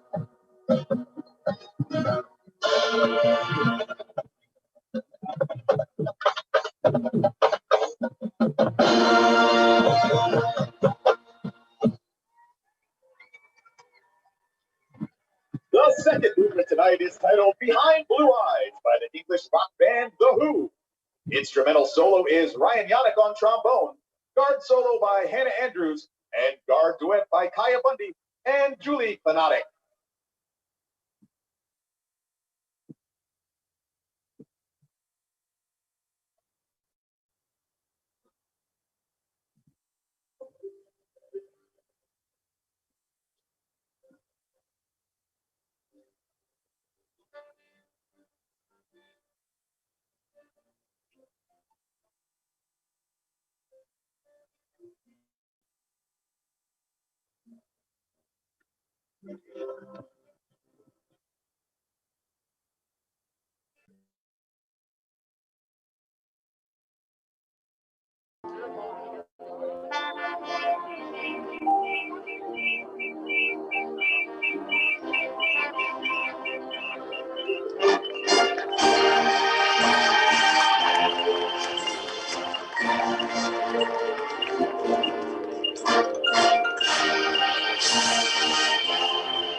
The last selection for you tonight is the closer of their production called Blue Shades by composer Frank Ticelli. 27 carries, 133 yards, 10 for 20, 5 for 952, 197, 7.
Ladies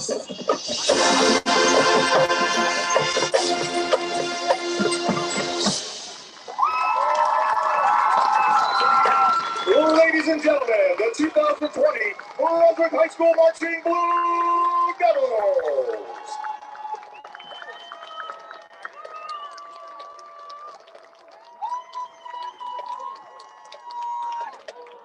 Once again, ladies and gentlemen, our concession stand is open at the south end of the field.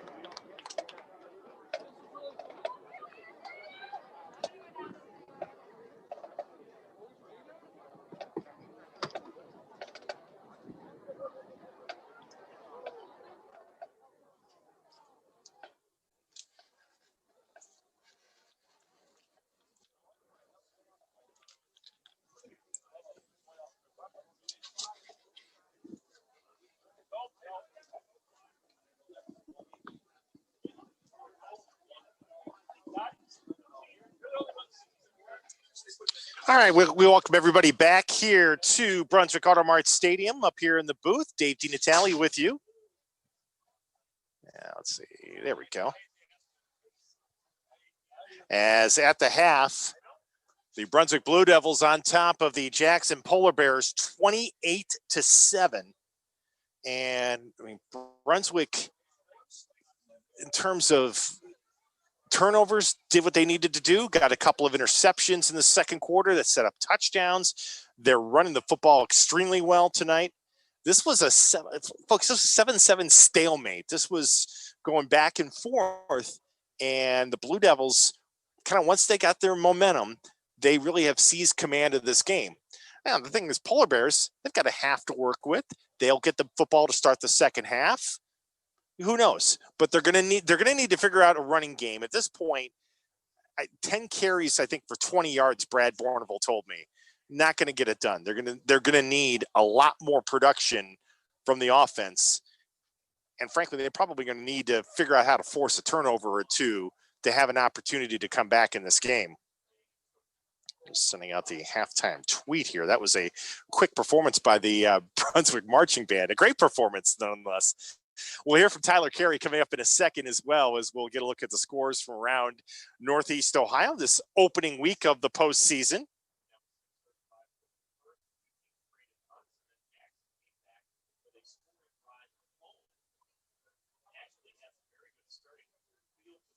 Hang on a second, folks.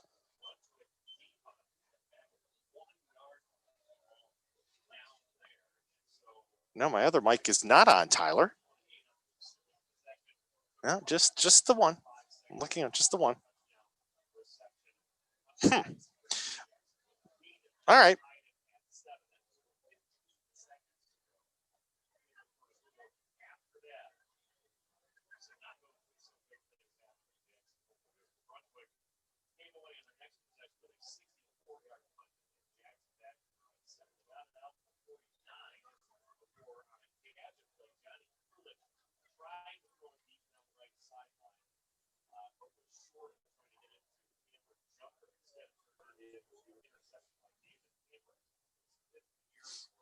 Okay.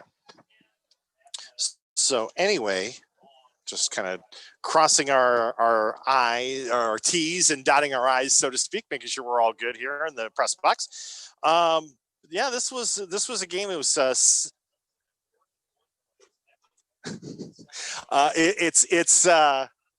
no, Tyler, it's been Tyler, my other mic has been off since we rebooted, but that's okay. Anywho,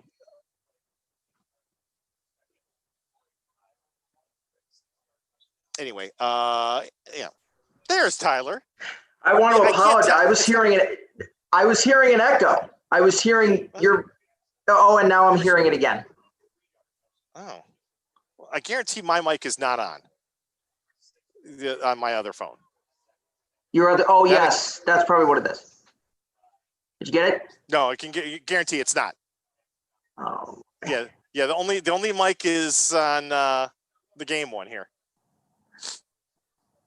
Okay, hopefully we should be good and it'll stay that way. All right, let's hope. The wonders of technology, people, in this business. Dino, it's good to see you. Good to talk to you. here Yes. at here at halftime? Oh, you know what? It's me. I'm an idiot. It was my sound, not yours. Okay. Hey, listen, TC. As long as we're functioning okay, I'm good, man. Oh my God! Would have been the Oh, first time I would have left my extra microphone on. Everybody just ignore what you've seen here. This has become a complete train wreck. You want some scores, Dino? I would love some scores. Yes. Well, we're going to get you some scores. Some of the games you've been keeping an eye on. Obviously, the winner of this game is likely going to play Canton McKinley. McKinley currently leads Berea Mid-Park at halftime, 34-7. Stowe is up on Cleveland Heights at half. That is 28-14. Menor leading Shaker Heights, 49-13. St. Ignatius is up on Solon. It's now a 21-7 ball game.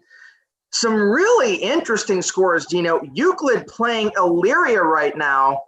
They are tied scoreless, 0-0 at halftime. And Really? yeah, I was just as shocked when I saw it too.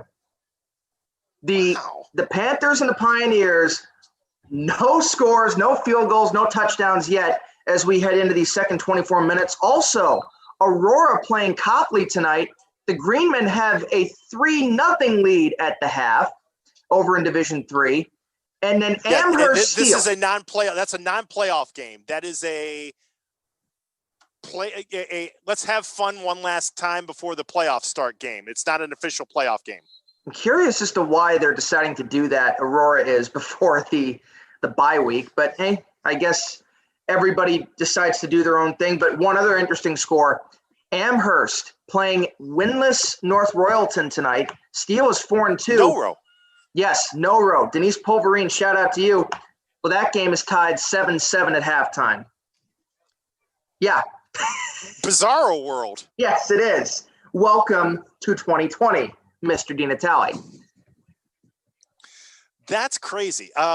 So, yeah, again, it looks like the winner of tonight's game will have a date at Tom Benson Stadium next Friday night with the McKinley Bulldogs, pretty much as we expected.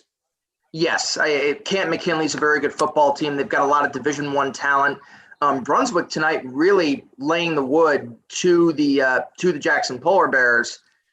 Charette has had a great game. Ethan Fritz, great game. And I think you and I talked about this. Jackson just unable to score some of those points when they really need to. Yeah, the thing of it was how quickly. I mean, Brunswick is a lot of times they like to move deliberately and they run the football and grind it out. But they were able to take advantage of the Hamrick and Charette interceptions and convert them to touchdowns in pretty quick fashion, and then get the punt right before the end of the half and get one more score in there. And I mean, you're sitting there thinking, well, 14-7 at halftime, that's not too bad. But man, if you're Tim Budd and your company, you're like down 21 at the half. That was so quick how it flipped and turned.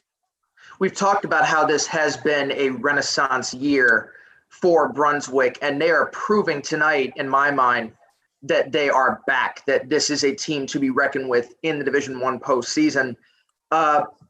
The Jackson coaching staff said it this week. This Blue Devil offensive line is going to be one of the best they have faced, period, all year and in years.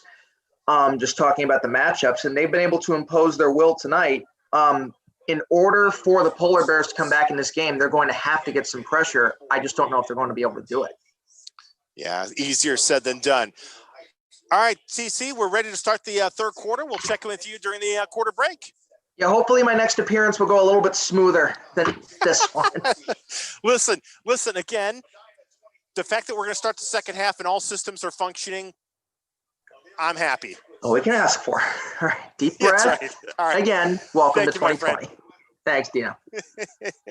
Tyler Carey there updating us with scores between that Elyria Euclid game and that Amherst North Royalton game. I mean, two of them that you just sit there and you go, really? Wow.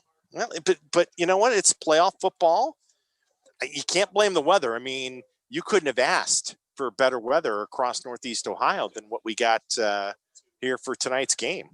Thank you, Betsy Kling. Thank you, Matt Standridge. Thank you, Matt Wins. Thank you, Jason Frazier. I'm going to make sure I shout out our entire weather team because they take good care of us. Blue Devils will kick it off to start the second half. So you've got Harris and Craig back deep to receive. Gavin Ernst will tee it up here. And Harris will make the catch at about the 7-yard line. He'll run to his left, trying to get to the outside of the 20, and got upended at about the 22, maybe the 23-yard line. Joey Peters, the first man to get down there to make the tackle on DJ Harris. So that's where the Polar Bears will start, 1st and 10 at their own 22. Down now 28-7 after that late Brunswick surge in the second quarter.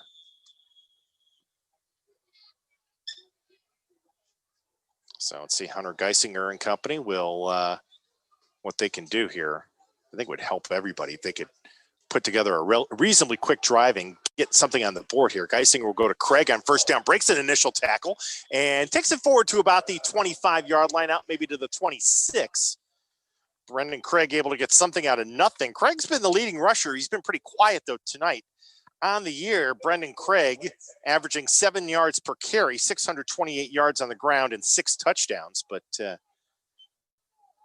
just haven't called his number a whole heck of a lot. And you would think he's going to need to be much more of a factor here in the second half.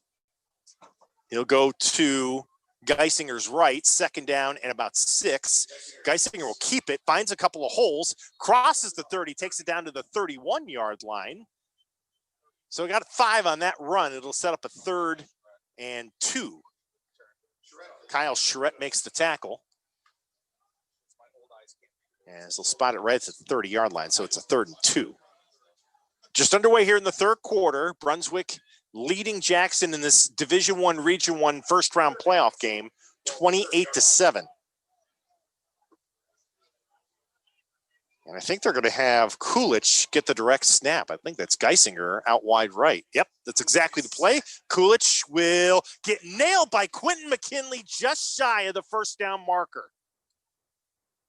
I say that, and the officials on the far side say, we don't agree.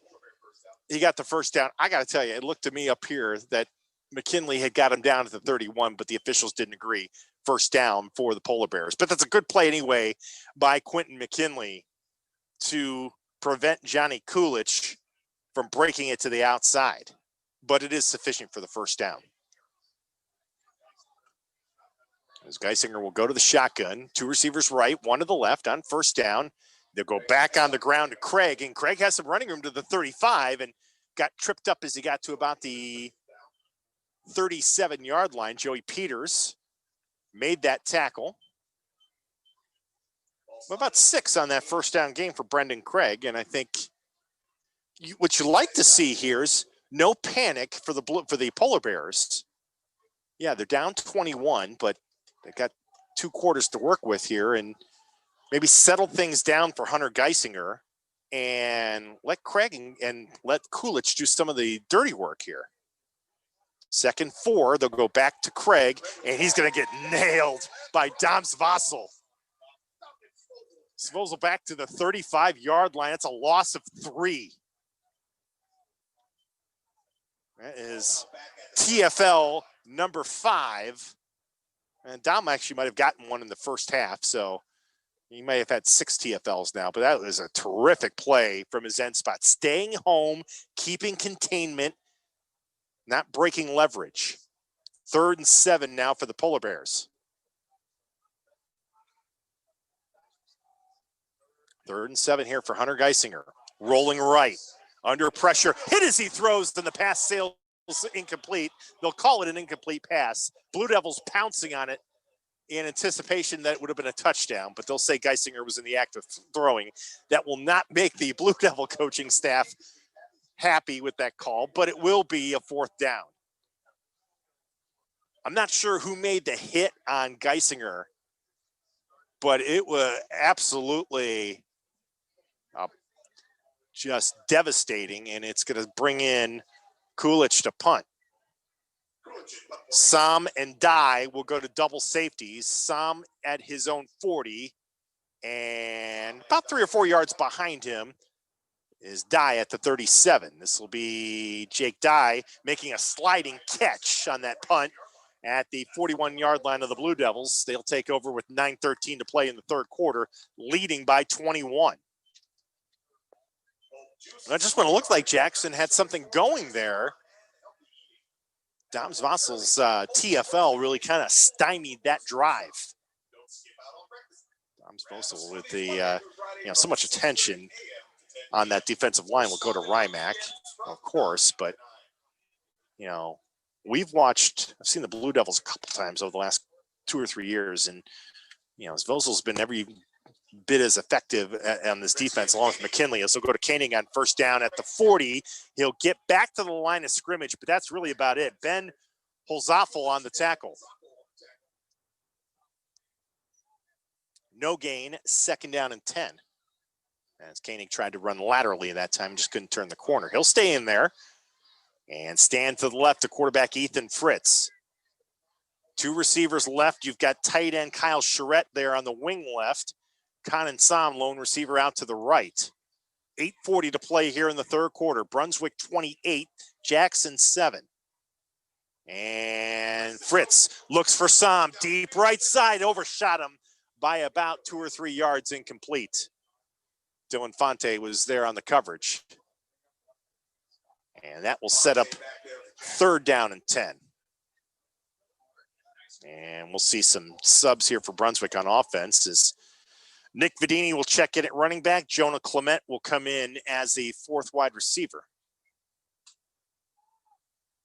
We have a officials timeout here to, I think,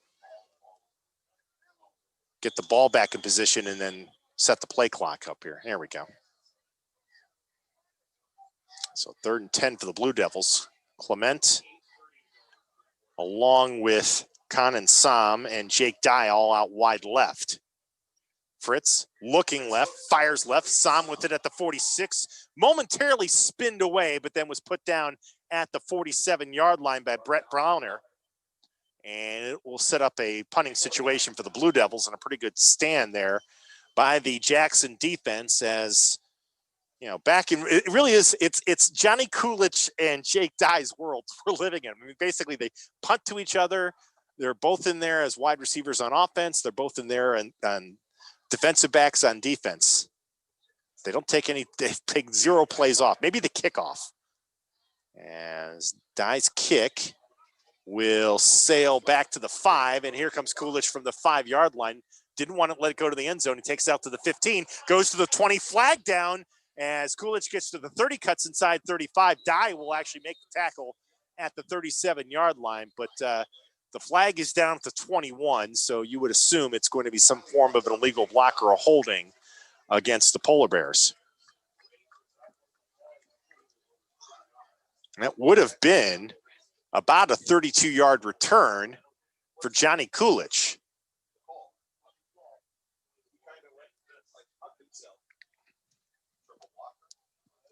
I haven't gotten the official indication yet of the penalty, but it will be against the Polar Bears. Personal foul. Was that a double block call, I think? Yeah. Boy, yeah. You don't see that one very often, but, we don't see years like 2020 very often. So personal foul on that, some form of illegal block will, if it's going half the distance, it would go back to about the between the 10 and the 11-yard line. That's where the officials are going to mark it. So Polar Bears will take over. Still plenty of time, 7:39 to go here in the third. But Jackson with a lot of work to do, trailing 28-7. As Hunter Geisinger ready to go on first down. The give is going to be to Brendan Craig, and no room to run on that particular play. Dom Zvossel on the tackle. 2nd and 11, loss of 1. Yeah, Zvossel starting to pick up some serious numbers here on the tackle and TFL charts. That's another tackle for loss tonight for Dom. 2nd and 11. We're down to 7 minutes to go in the third quarter. Geisinger rolling left, looking to throw. Chased by Rymack. He'll get back to the line of scrimmage, maybe to about the 11-yard line, and then he was finally tackled there. Kyle Charette made the tackle from behind and got back to the original line of scrimmage. It's going to be 3rd and 10.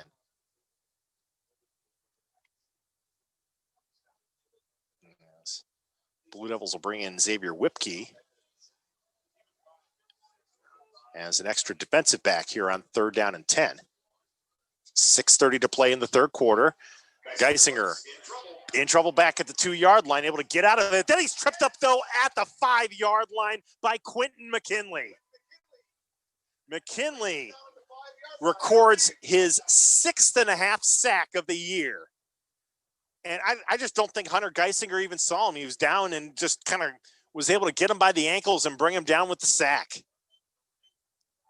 And Blue Devils will make Jackson punt as Kulich will punt 5 yards deep in his own end zone. Just saw him and die in double safeties at the 35. And this one looked like it went off the side of the foot of Kulich, and it takes a bit of a bounce to the 31 to the 32-yard line of the Polar Bears. And it'll be down there.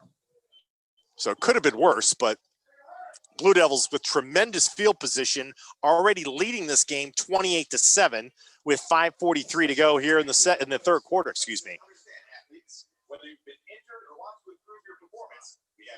Yeah, you get the feeling now Brunswick kind of feels like they've got the foot on the gas pedal here, and they get one more score.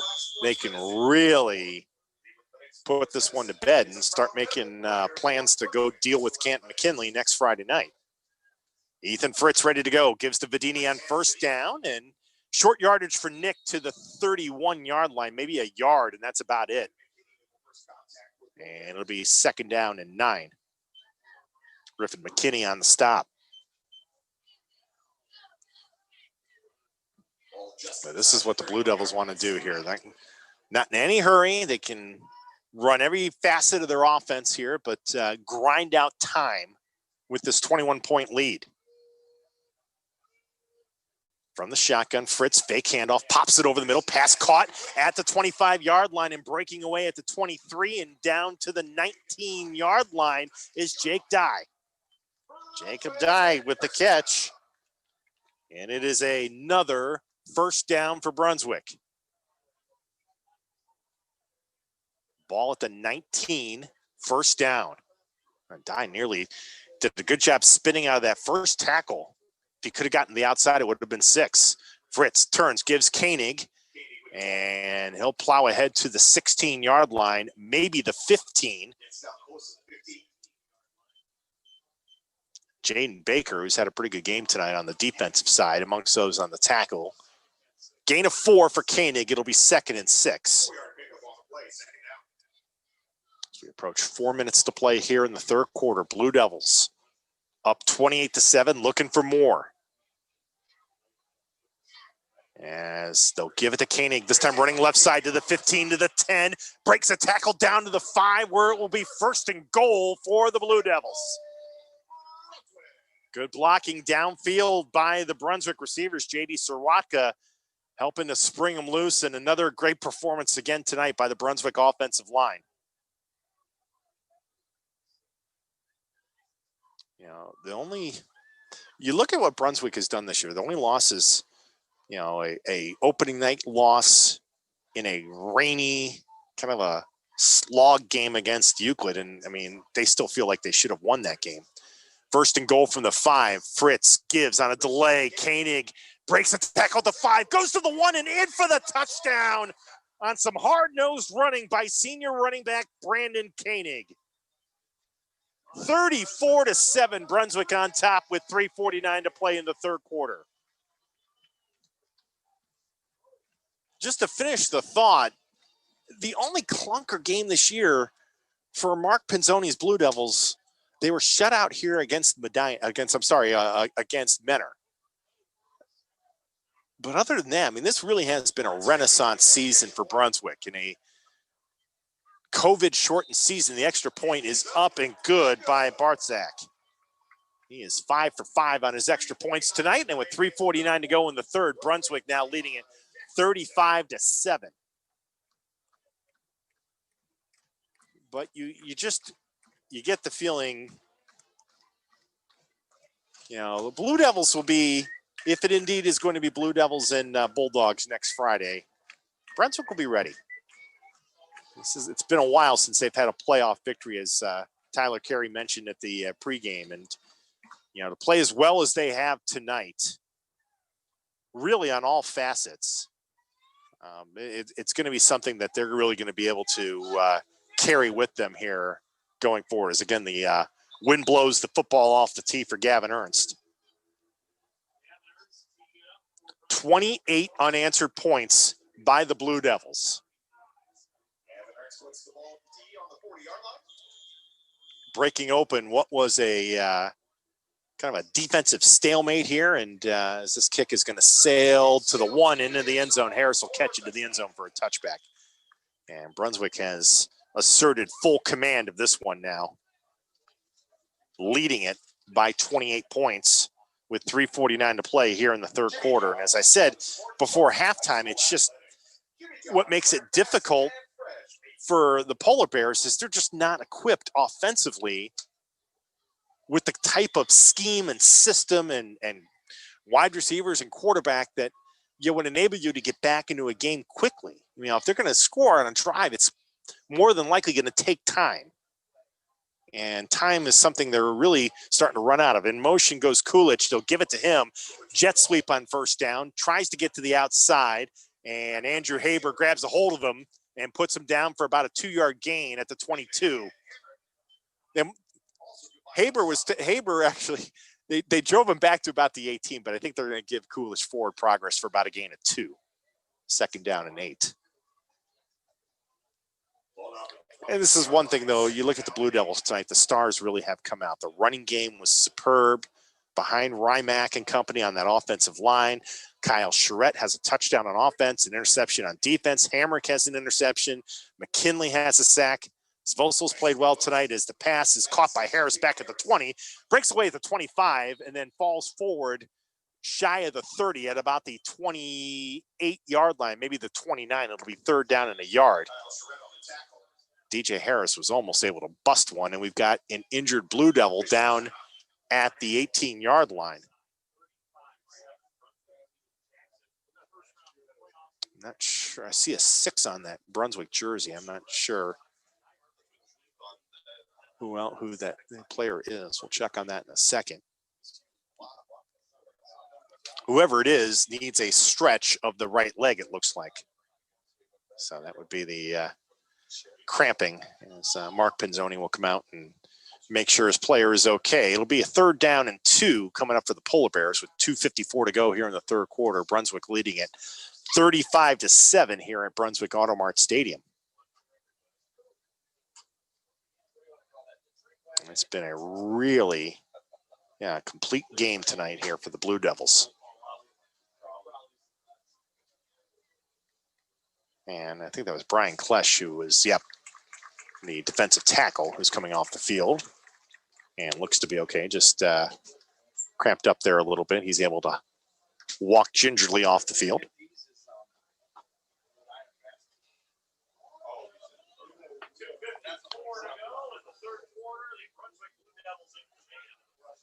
Evan Savastos will come in and replace Klesch on the defensive line for the Blue Devils as we look at a 3rd and 2 now for Jackson from their own 28. Brendan Craig stands to the left of quarterback Hunter Geisinger. Tight end Jackson Milkanen in motion. Pitch out. Goes to Craig. Cuts inside. And on some nice moves, able to get the first down across the 30 to the 32-yard line. He had to run about 12 yards to get 4 yards, but he gets the first down and moves the chains for the Polar Bears. As they'll mark it at the 33.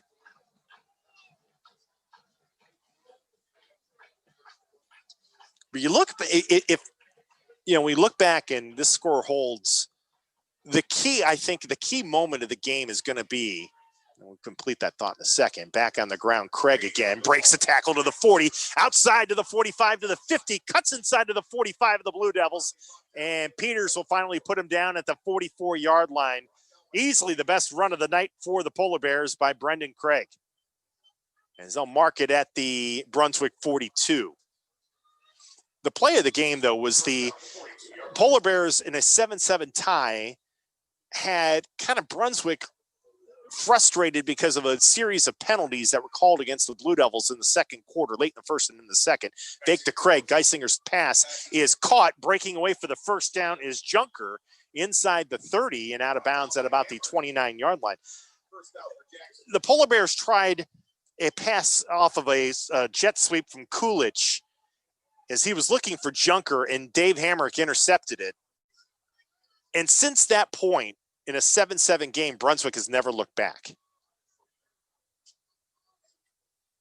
But if that's one thing you look at and you watch this drive and it reminds you, Brendan Craig in the first half was just never a factor in this game, even though we were, in a low-scoring affair.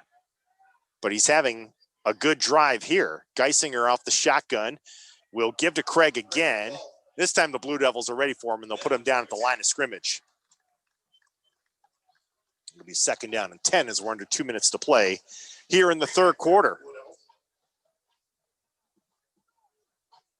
But, you got the sense at that point, Tim Budd and the Polar Bears coaching staff sensed that, Brunswick was down and they were upset. And, boy, we could get them with some razzle-dazzle and really seize the command of the game. But it ended up working the opposite way as they'll fake to Craig, Geisinger to throw, steps up at the 30, fires left side, and the pass is deflected and incomplete. And a late flag will be thrown against the Blue Devils. They're going to get Conan Sam for reaching in a little early off that pass intended for DJ Harris. Whether it's a penalty or not, what is upsetting is the timing of it. But it will be a penalty against Brunswick.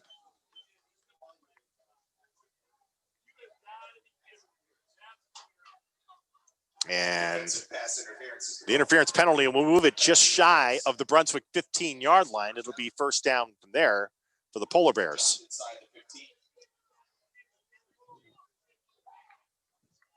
Hey, listen, stranger things have happened, folks. But Jackson is going to need to punch this in and probably at some point start thinking about some onsides. First things first, I got to score. They'll go on 1st down to Craig, bounces off of the 15-yard line and then pushed back at about the 20-yard line. They'll mark him at the 16 for about a yard loss. You had 3 or 4 blue jerseys all in on the play. McKinley was there. I think Haber was there. Brandon Rick there as well. Loss of about a yard and a half, 2nd down and 11. We're under a minute to play here in the third quarter. Brunswick leading at 35-7 at Brunswick Auto Mart Stadium. Shotgun for Geisinger. Looks to throw, fires, and Harris makes a rolling catch inside the 10 at about the 9-yard line. Nice catch by DJ Harris. And it will set up a 3rd down and about 5. The ball is just inside the 10. They'll need to get inside the 5-yard line to keep this drive going. 20 seconds and counting to play here in the third. Polar Bears don't necessarily have to run another play here before the end of the quarter. Down to 10 seconds on this third quarter clock. 7 seconds, 6 seconds, 3rd and 5. 3 seconds, 2 seconds. They'll run the play. As Geisinger will keep it at the 5. He'll put his head down, tries to get to the end zone. Did not get the touchdown, but he does get a 1st down as they'll mark it at the 1-yard line. As the third quarter comes to an end, it'll be 1st and goal for the Polar Bears to start the fourth quarter in just a moment as we'll flip the fields and head the other way. 35-7 in favor of Brunswick as we check in with Tyler Carey. I put on the earbuds here so I can hear you, TC. What do we got around the area as we start this fourth quarter here in Brunswick? Well, Dino, it appears that barring a major comeback where we are for our game of the week, it appears that it will be Brunswick and Canton McKinley next week at Tom Benson Stadium. The Bulldogs currently lead Berea Mid-Park 34-13 in the third quarter down in Canton. Stowe now leads Cleveland Heights 31-14 in the third quarter. St. Ignatius 28-7 over Solon, that game in the third quarter at Byers Field. The two eyebrow raisers that we were talking about, Euclid has finally taken the lead over Elyria as we head into the fourth quarter. They lead the Pioneers 7-0 after an interception that led to a touchdown pass. And Amherst has also taken the lead over North Royalton. However, that game is also just within 7 points, 21-14 Comets. That game also in the third quarter in Lorain County. It's crazy, right? I mean, you never know, TC. Playoff You never football. know. I mean, you never know what's going to happen. And I've mentioned it about 100 times in this crazy year. It's only fitting. But those two big favorites have taken the lead. We'll see if they can hang on. As we begin the fourth quarter, TC, thank you very much. And it's a touchdown for the Polar Bears as Jaden Baker checks in at fullback and gets the 1-yard touchdown to make it 35-13, Brunswick leading as we begin quarter number 4. So good drive, though, by the Polar Bears. Didn't eat up a ton of time, and the extra point here for Nico Paxos is up and in. And it's good. 35-14, 21-point lead for Brunswick to start this fourth quarter.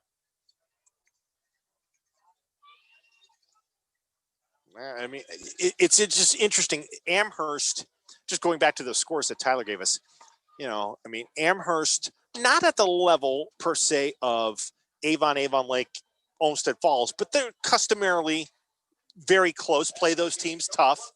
You would not have thought that they would be struggling against North Royalton at home like this, but, listen, I mean, the teams are that haven't been to the playoffs in a long time. Didn't expect maybe to be in the playoffs when this year started before we knew we were going to have a 6-game regular season and a 7-week postseason and everybody's going to be eligible for the playoffs. I mean, you're playing with house money and you never know. And that's what the fun of it.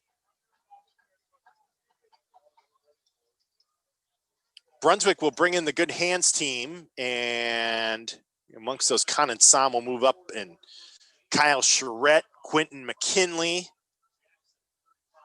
Who else they got up there? Also, they've got up there Jonah Clement, anticipating an onside here. 2 men are back deep, just in case they elect to have Paxton boot it deep, and they are going to boot it deep, and this is going to be a touchback. It's going to go well over Nick Vadini's head. So at this point, Polar Bears thinking we need to get a little closer before we think about onsides. Let's see if we can get a 3-and-out and work the clock a little bit to our favor. By the way, both teams have all their timeouts remaining, just in case you were wondering. 35-14 Brunswick with 11:57 to go in the game. And as Tyler Carey said, the way things are shaping up right now, if everything holds to form, Brunswick and Canton McKinley will square off in round 2 next Friday at Tom Benson Stadium. First things first, though, Blue Devils want to finish this out. Fritz ready to go on first down, gives to Vadini, and Nick will squeeze out about a yard, and that's really about it there. Strung out pretty well by the Polar Bears. Holzoffel amongst those on the tackle. 2nd and 9. Ben Holzoffel's only a sophomore. I mean, and Griffin McKinney on that defense, only a junior. So lots of experience coming back next year. Fritz rolling left as he looks and just throws it away, incomplete. Was being chased. Corwin Cranith was coming in on a blitz, and Fritz had nowhere to go with it and threw it away. 3rd down. So if you're the Polar Bears, getting a stop here with very little time being elapsed off the clock would be absolutely the prescription you'd want here.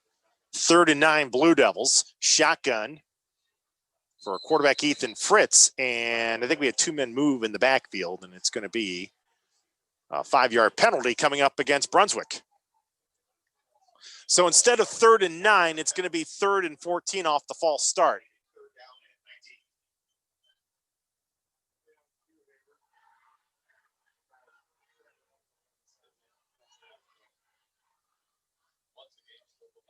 So you move it back now to the 16-yard line. It's 3rd down and 14 for the Blue Devils.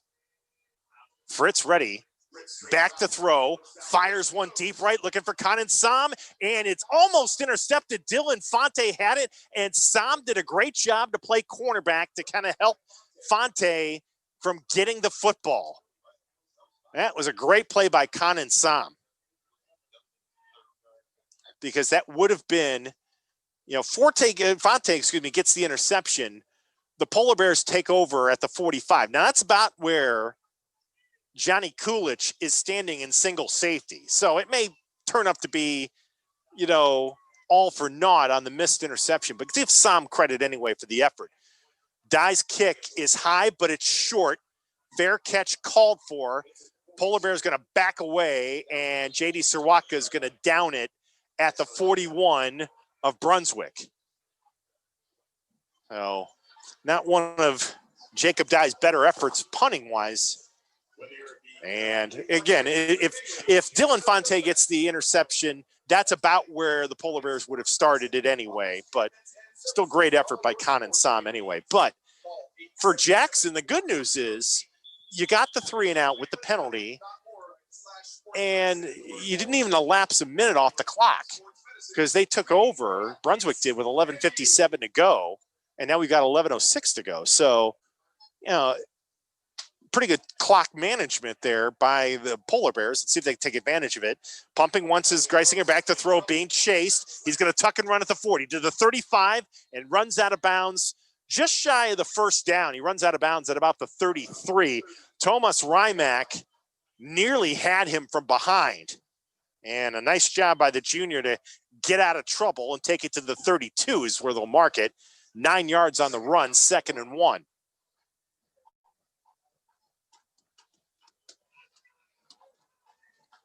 Geisinger has Craig standing to his right on 2nd and 1, and he will keep it. He'll run it first down inside the 25 and down to the 23-yard line. First down, Polar Bears. Dams Vosel made the tackle, as they'll mark it at the 23.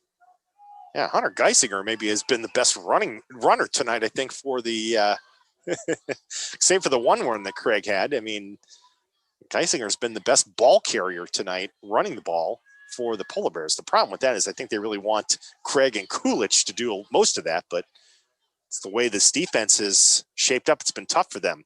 This time it'll be Craig getting the carry, and he'll move it ahead to the 20-yard line. Dams Vosel again on the tackle, a 3-yard gain, 2nd down and 7. We approach 10 minutes to go in the 4th quarter. Brunswick 35, Jackson 14. Polar Bears now have it near the Brunswick 20, trying to edge closer.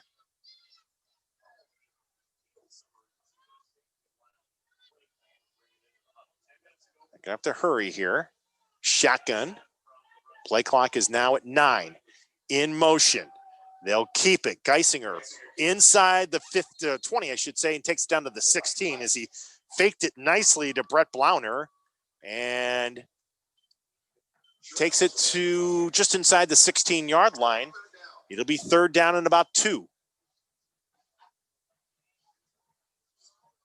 We said this, though, it's one thing with Jackson.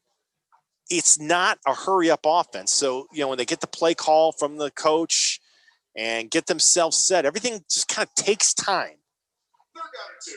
3rd and 2. And this time it'll be Craig getting the carry, bounces it to the outside after looking like he's going to be brought down, gets the first down, and Dye will run him out of bounds at the 11-yard line. That's a great effort by Brendan Craig when it looked like he was going to be trapped for no gain. Instead, he gets a first down and runs out of bounds at the 11. That's a great run by Brendan Craig. He and Geisinger are both juniors. We talked about it earlier. A couple of defensive players coming back next year for Tim Budd. But they've got some offensive talent as well. Geisinger ready here. 1st and 10 from the 11. Back on the ground, Craig goes forward to the 5 and put down there. It'll be 2nd down and 3.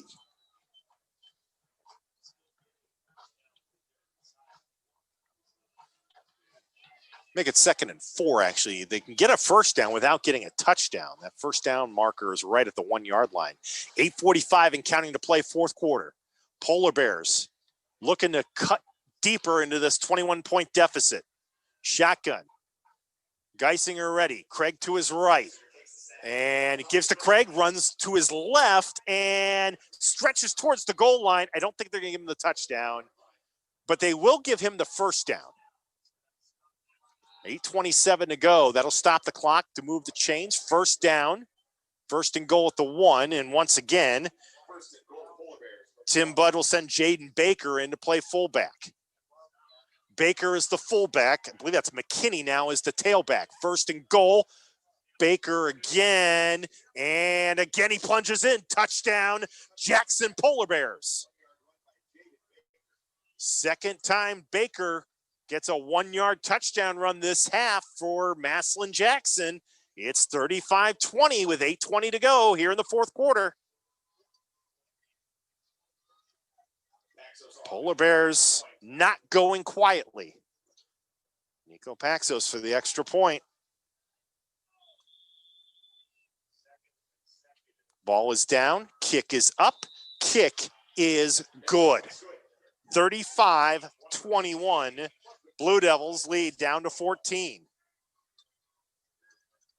Well, now Tim Budd will again be faced with the decision, do I want to onside it, or do I think my defense can do another quick stop, knowing that Jackson has 3 timeouts remaining, but they need 2 touchdowns? This will be very, very interesting. Again, with the way Paxos has kicked off tonight, pretty much, and with the wind is really blowing kind of to the northeast. Everything has been off Paxos to this side of the field has been touchback territory.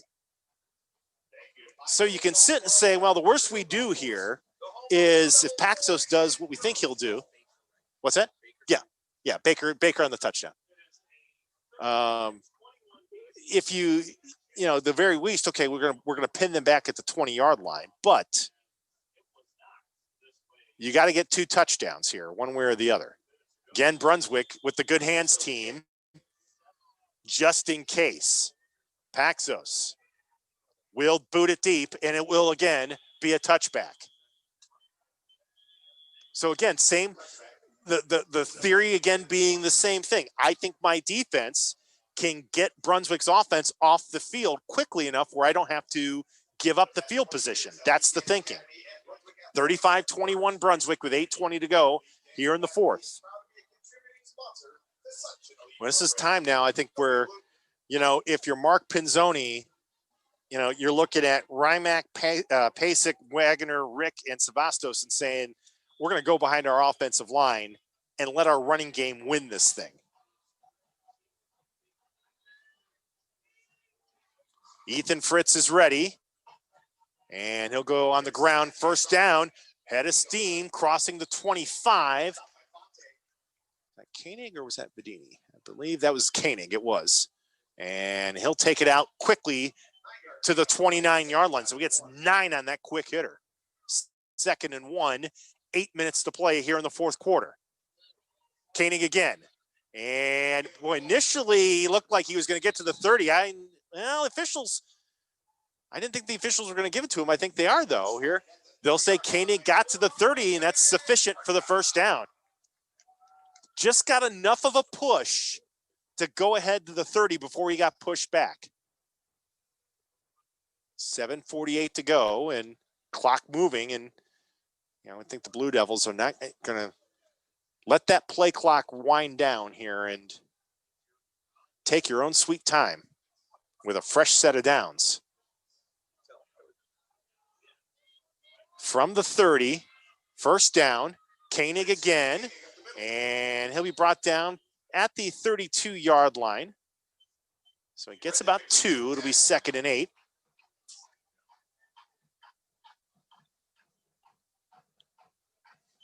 I would imagine, as Andrew Haber comes in, if you get a stop here, you might want to take a timeout if you're Jackson to set up before a 3rd down and long, if that's the case. J.D. Serwatka and Jake Dye go out wide left. Kanan Sam is wide right. And Fritz will keep it. He'll run right, breaks the tackle, and can't get away from Griffin McKinney, who puts him down at the 34-yard line. 3rd down and about 5. Clock still moving, 6:35 and counting to play here in the 4th. Jackson looking for a stop and to get the ball back, down 14. Big 3rd and 5 coming up here for the Blue Devils. Play clock at 12 as Fritz gets the offense ready. Play clock is at 8. 3rd and 5 Brunswick from their own 35. Fritz gives Koenig up the gun. Actually, Haber, I'm sorry, got to the 39, close to the 40. And the officials say, give it to him. First down, Andrew Haber. Oh, a clutch running by Haber following that offensive line. Well, it looked like Haber was going to be brought down once at the 36, broke out of that, and then stretched his way out to right to that first down marker. And now time is a real factor. We're under 6 minutes to go in a 2-touchdown lead for Brunswick from their own 40. Fritz gives Haber again and stays in bounds nicely and takes it out to the 44-yard line. Able to kind of string it out for 3 or 4. Jacob Fisher amongst those on the tackle. But the Blue Devils are really starting to grind the clock here. We approach 5 minutes to go here in the 4th quarter. Yeah, a couple of must converts here. The Blue Devils have done it. Under 5 minutes to go. 35-21 Brunswick. 2nd down and 6 at their own 44. Haber again starts right, cuts back left, breaks the tackle to 50, goes to the 40. Haber off to the races. 1 man to beat. 15, 10, 5, and stretches to the goal line. He's in. Touchdown, Andrew Haber. 56 yards. And the Blue Devils can start booking reservations to Canton. Brilliant touchdown run by Andrew Haber. That was only his 2nd touchdown run of the season. In that 3-headed attack with Vedini and Koenig, Haber stays in to hold for the extra point, but was able to kind of bounce one way and bounce the other. Dylan Fonte was the only man that could stop him from scoring. Extra point is up, and it is good. Fonte tackled him, but not before Haber stretched out for the touchdown.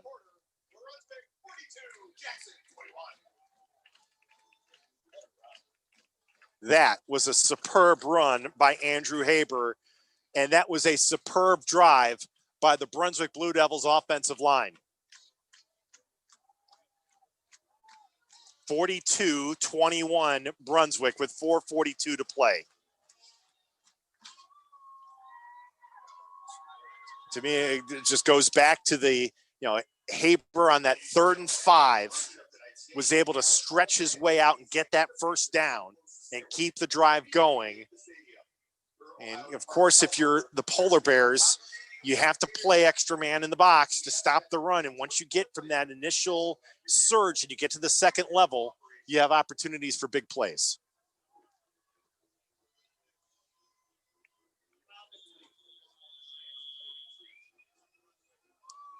as the ball, again, blows off the tee for Gavin Ernst. Well, that'll be an interesting, when Tyler Carey told me last, it was 34-13 McKinley. I don't think they would have lost that lead against Berea Mid-Park. It's going to be an interesting game next Friday. As Ernst will squib it, it's picked up and dropped at the 25-yard line, and the Polar Bears just have to basically jump on the football and down it there. I think that was Reagan Malloy who ended up recovering it. On a night here in Brunswick, it's this one is going to be for Coach Fasco. If you're just joining us, before we found out as we kind of all woke up today, the former head coach of the Blue Devils, Tom Fasco, who's been an institution here in Medina County and in Greater Cleveland. Also, spent time at Holy Name and Cleveland Central Catholic, is on first down. Craig will get the run to the 30, out to the 35, first down to the 36-yard line, and gets the first down. Coach Fasco passed away, and he had come back to Brunswick to help out on the staff. Both he and Rich Nowak, former head coaches, both who have had all kinds of success here as we've got an injured Blue Devil down in the field. Both coming back with Mark Pinzoni to help him out. Mentor, and Mark would tell you that, both Coach Nowak and Coach Fasco both were mentors for him, and to have them back on the staff meant so much. And, this one is going to be for Coach Fasco, no doubt about it. I can remember, he coached here in Brunswick as a head coach from 1988 through 1995, or 1996 actually. And in 95, he had guided the Blue Devils all the way to the state championship game in Division I. And, when you talk about the history of this program, you talk about Tom Fasco. The injured player is Brandon Rick, and he looks to be okay as he comes off the field. Such an important part of that offensive line and defensive line. 4:29 to play here in the fourth, 42-21 Brunswick.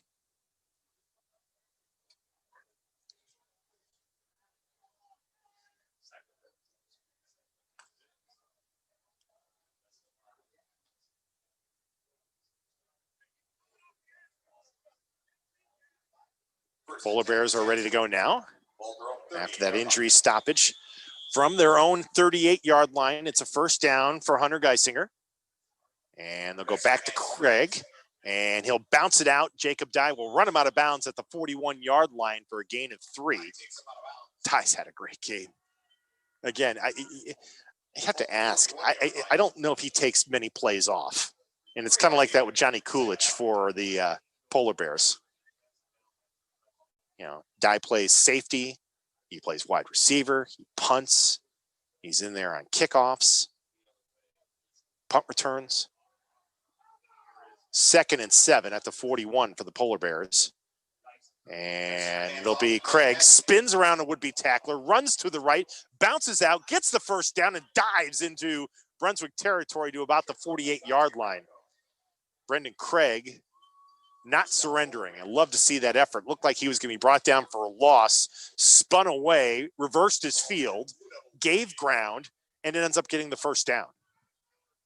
He'll stand to the left of Geisinger.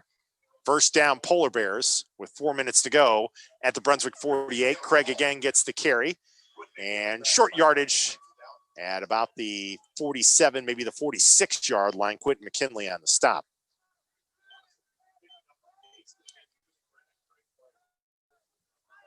Yeah, I remember, I mentioned this in week 2 when we were here for the game against Medina. Our first, when we came up with this concept of doing the WKYC game of the week and doing a audio play-by-play, as Geisinger looks to throw, rolls right, fires, and pass caught at the 41-yard line. It's McKinney on the catch. Kyle Charette puts him down right at the 41-yard line. Gain of 5. It'll be 3rd and 3. We came here to Brunswick, and they played Highland here in 2018. And I remember, even though Highland won that game, being impressed with sophomores Thomas Rymack, Quentin McKinley and Dom Vosel, is they'll go to McKinney again. Actually, he'll keep it. I'm sorry, it's Geisinger. And got the first down and then got absolutely hammered by McKinley and who was the other Blue Devil? And there's a late flag coming down too. I think after the hit, somebody may have taunted a little bit.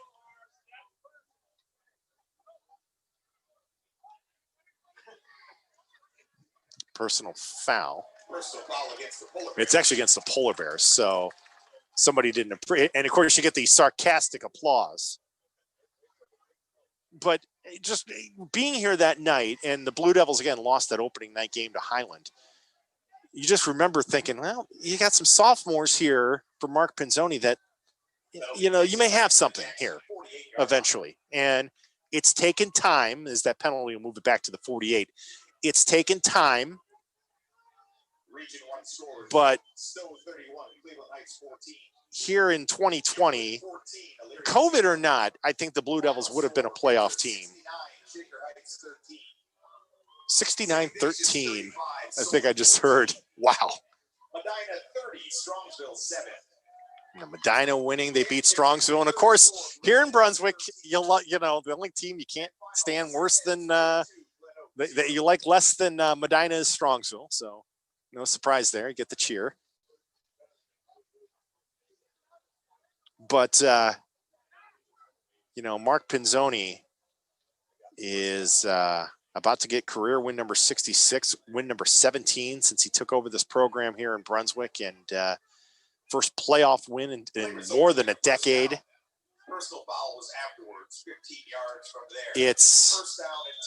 It's been a, you know, and with all the adversity that they've gone through, I mean, it really has been a superb year for this Blue Devil program. Back to throw, Geisinger being chased, being hit. He throws, passes caught. Coolidge makes the catch at the 41-yard line and then is brought out of bounds there. Quentin McKinley applying pressure with Thomas Rymack.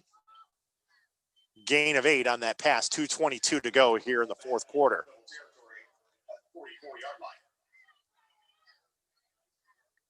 Geisinger ready here, and closing moments of this football game, steps up, fires one deep right side. He overshoots his intended receiver, incomplete, looking for DJ Harris down that right seam.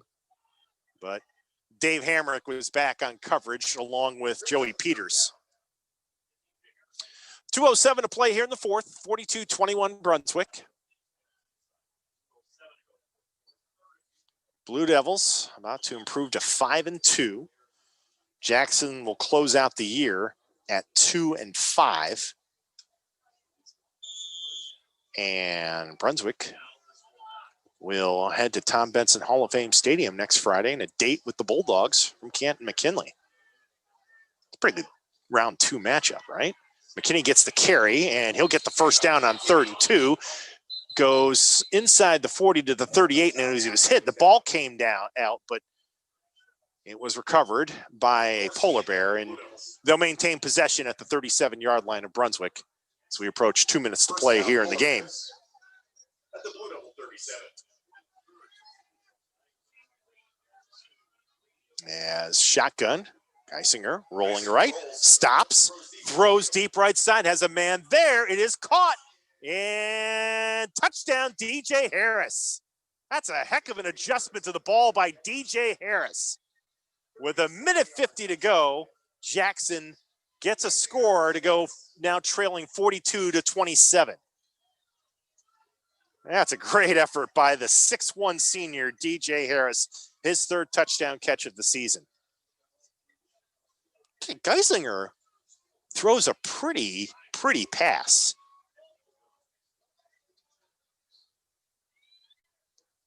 It'll be interesting next year. You know, everything goes back to normal, and we're playing a 10-game season and everything. To watch what he does in the Federal League next year, the extra point is good to make it 42-28 now. I would think, obviously, we'll see the Polar Bears go for an onside. All timeouts remaining, by the way, for each team. So keep that in mind if the onside is recovered by Jackson.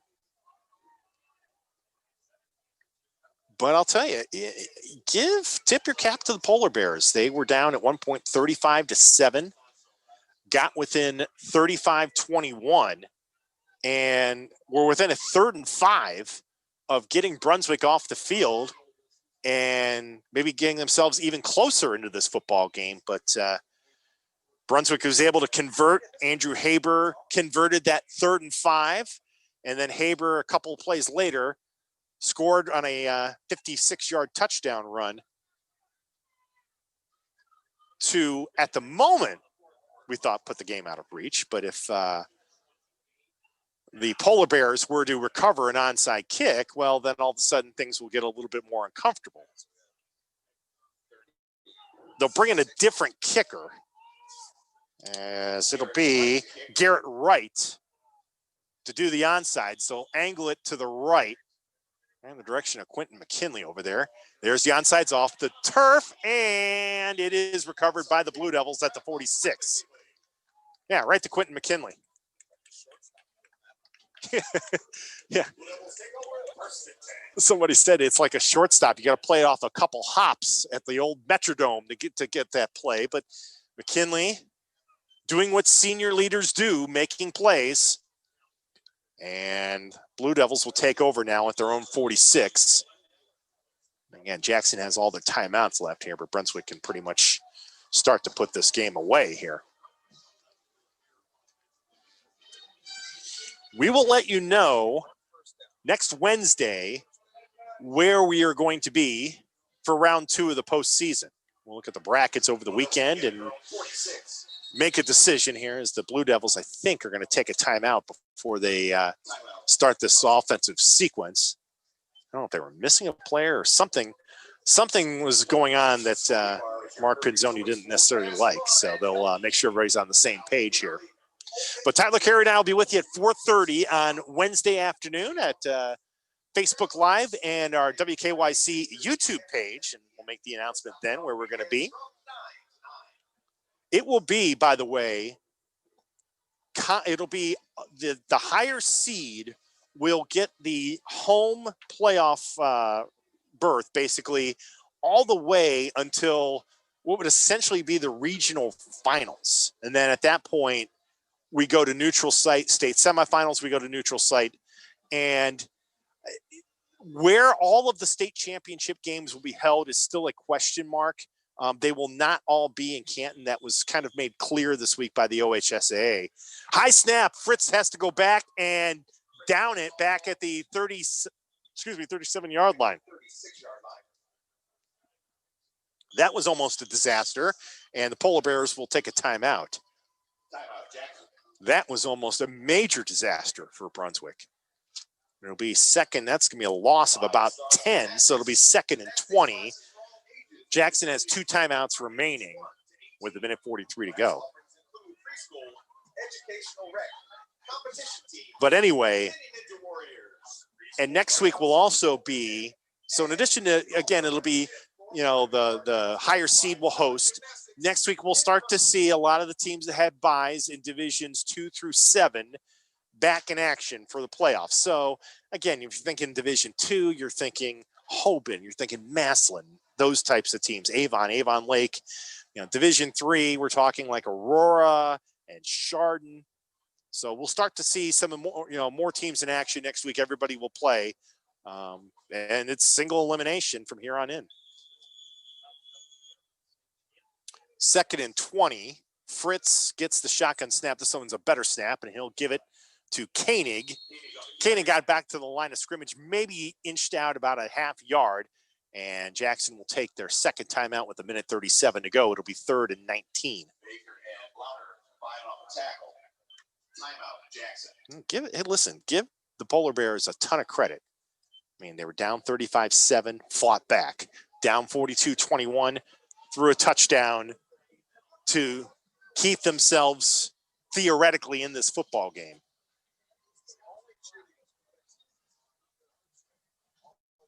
But they'll need a stop here, and they're going to need a quick score and another quick score. We've seen crazier things, right? Also a reminder, As you're listening to the game at WKYC.com, we have the score stream up and running so you can follow along the playoff matchups from all across the area going on tonight. Tyler Carey will join me in the post game. We'll wrap up this game here at Brunswick Auto Mart Stadium, and TC will update us on some of those games of note. We'll start looking ahead to round number 2. Koenig drops the ball as he was given it to by Fritz. And again, Brunswick will have to just kind of fall on it back at the 33. And boy, Fritz came up and I thought he was limping for a second. Polar Bears will take their final timeout with 1:32 to go.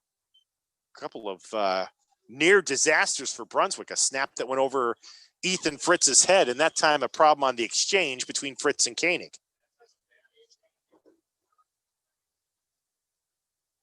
So this is one of those times you tell your long snapper, you got to get this one on the money here.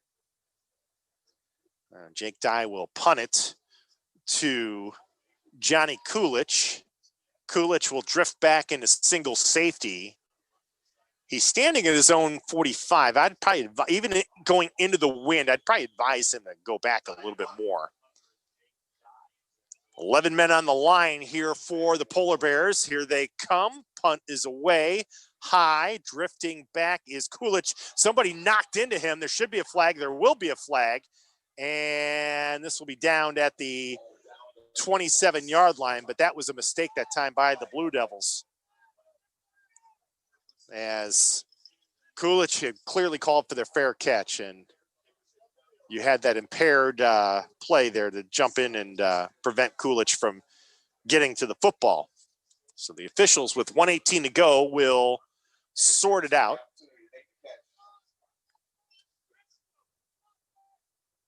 And it'll be a reasonably short field here for the Polar Bears. But again, they have no timeouts remaining, down 2 touchdowns.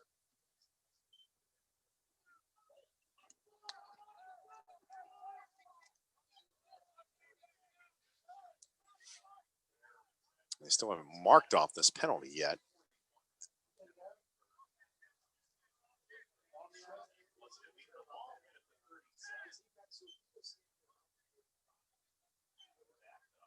There's some confusion here because Brunswick looked like they had their defense and their special teams unit in there.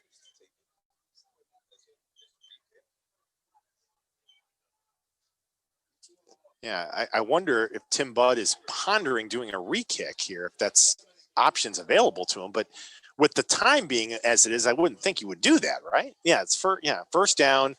Okay. So move the ball. They're still, and I think part of the problem, they're trying to figure out where to spot the ball. 44-yard line is going to be where it is. So again, short field for the Polar Bears, needing a quick touchdown. Down 14 with 1:18 to go. Geisinger ready, drifts back to pass, steps up, and now he throws deep over the middle, intercepted. It is Hamrick at the 16. He goes out to the 25-yard line. Dave Hamrick does it again. He is the closer.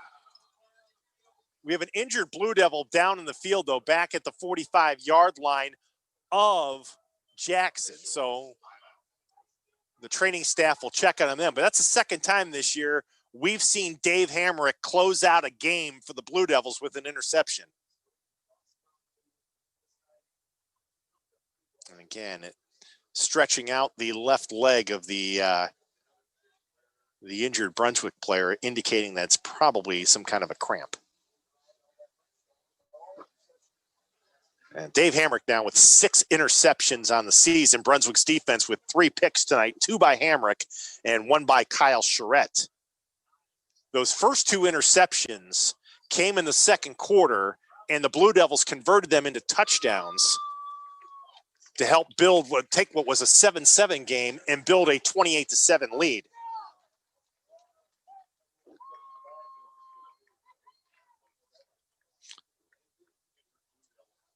Dom Svosil is the injured player. He's limping off the field and waved to the crowd. And his final home game here at Brunswick Auto Mart Stadium.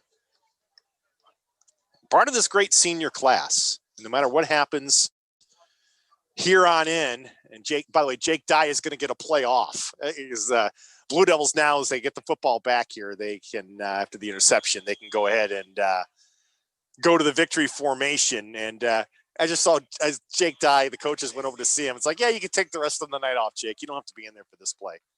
As Fritz goes to a knee with a minute to go. Opportunistic Blue Devils all night long. Took advantage of those turnovers. Were able to run the football very, very well. And they really finished out the home portion of their schedule in great fashion. You know, gave the home folks something to remember as the Polar Bear faithful heads to the exits. And that will do it. For the first time in 12 years, the Brunswick Blue Devils have won a playoff game. And that one was for Coach Fasco. Your final here at Brunswick Automart Stadium. The Brunswick Blue Devils 42, the Jackson Polar Bears 28. Brunswick improves to 5-2. The Polar Bears will see their campaign end at 2-5. Brunswick presumably will confirm it here with TC in a second, on their way to a date with the Bulldogs of Canton McKinley in the second round next week at Tom Benson Hall of Fame Stadium. And the Blue Devils marching off the field for the final time here at Brunswick Auto Mart Stadium in 2020 in this Renaissance season, as we've called it. And it was a terrific night for them in what's been just a difficult day on the field tonight. It was a great night of action for them. So we reposition ourselves, get a look at what's happening on the field here. There we go. Let's see if we can fix the camera on me here. There we go. Hi, everybody. Yeah. Hi, everybody. Welcome back up here to the booth. Yeah, it was a 7-7 game. If you joined us late and kind of think, well, it was a blowout tonight. First thing it was 42-28 was your final. It was 7-7 after the end of the first quarter. Hunter Geisinger had thrown a touchdown pass to Jackson Milkanen, and Ethan Fritz had thrown a touchdown to Kyle Charette. We were tied at 7 into that second quarter, and at a point in the game where Brunswick just looked like they were frustrated, they were angry, calls weren't going their way. Polar Bears had gotten to around midfield, looking like they were ready to take the lead for the first time tonight. And they tried a reverse pass. Johnny Kulich was trying to throw to Carson Junker, and it was intercepted by Dave Hamrick. Blue Devils come down the field, get a touchdown, go up top 14-7. And then on the ensuing possession, Geisinger's intercepted by Kyle Charette. Blue Devils come back, get another touchdown, go up 21-7. They would go up 28-7 at halftime. And that margin, Tyler Carey, just proved to be a little bit too much as it turned out tonight for the Polar Bears. They just could not overcome that second quarter sequence. No, and they certainly gave it their all, Dino. I mean, down 35-7, I think we all thought this game was over. They gave it a good run, but then that long touchdown at the end just really put it out of reach. It was, to me, the X factors that cost the Polar Bears this game were the turnovers in that second quarter and just the lack of offensive firepower. Even though they got it late, it was too little too late. They just could not keep up with that talented offensive front for Brunswick, those skill positions with the quarterback and the receivers. And I think you mentioned it too. This win was for Tom Fasco. This was an emotional night for the Brunswick community. Ethan Fritz played great. Tomas Rimac before the game was talking about how much Coach Fasco meant to him and his entire unit and how tough it was. And to get this win and to break that more than decade-long drought of not winning a playoff game, to do it in memory of Coach Fasco is fitting, I think. Yeah, at this stadium, the final, it almost felt like it's like a parents' night or a homecoming night. It's your last game here. It's a festive atmosphere. To play the way they did, Coach Fasco would have appreciated the way the offensive line dominated the line of scrimmage, the way they were able to kind of, when they needed to get a first down on that 3rd and 5 on their side of the field, the line opens up enough of a hole for Haber to get the first down. And then Haber kind of is able to punch one in and for a home run type of touchdown. That was, I can remember playing Brunswick in the 90s. That's Blue Devil football. That's smash mouth behind the offensive line. Those are all those virtues that have made this a great program over the years. And I kind of thought it was fitting that was the game-winning touchdown and the game-clinching touchdown, and that sequence was very much it was a Brunswick-type touchdown. It was a Coach Fasco-type touchdown. Absolutely, and it's certainly easy to create some of those holes on the offensive line when you've got a West Virginia commit like Tomas Rimac.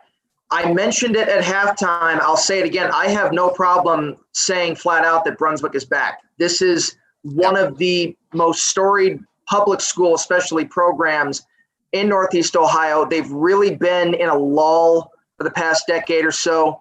To see them come out in a big playoff game against a team that we all knew was better than their record indicated, to come out and really thoroughly dominate and to assert their presence, to make it known that they were the better team, they were the more talented team, they left no doubt, was just what they needed. No one can question anymore that this Brunswick football team is legit. And I'm not saying they're going to be Canton McKinley next week, but they're going to give it everything they have. And you know that the Absolutely. Bulldogs are going to be – they're not going to be looking at that as a cakewalk in the second round.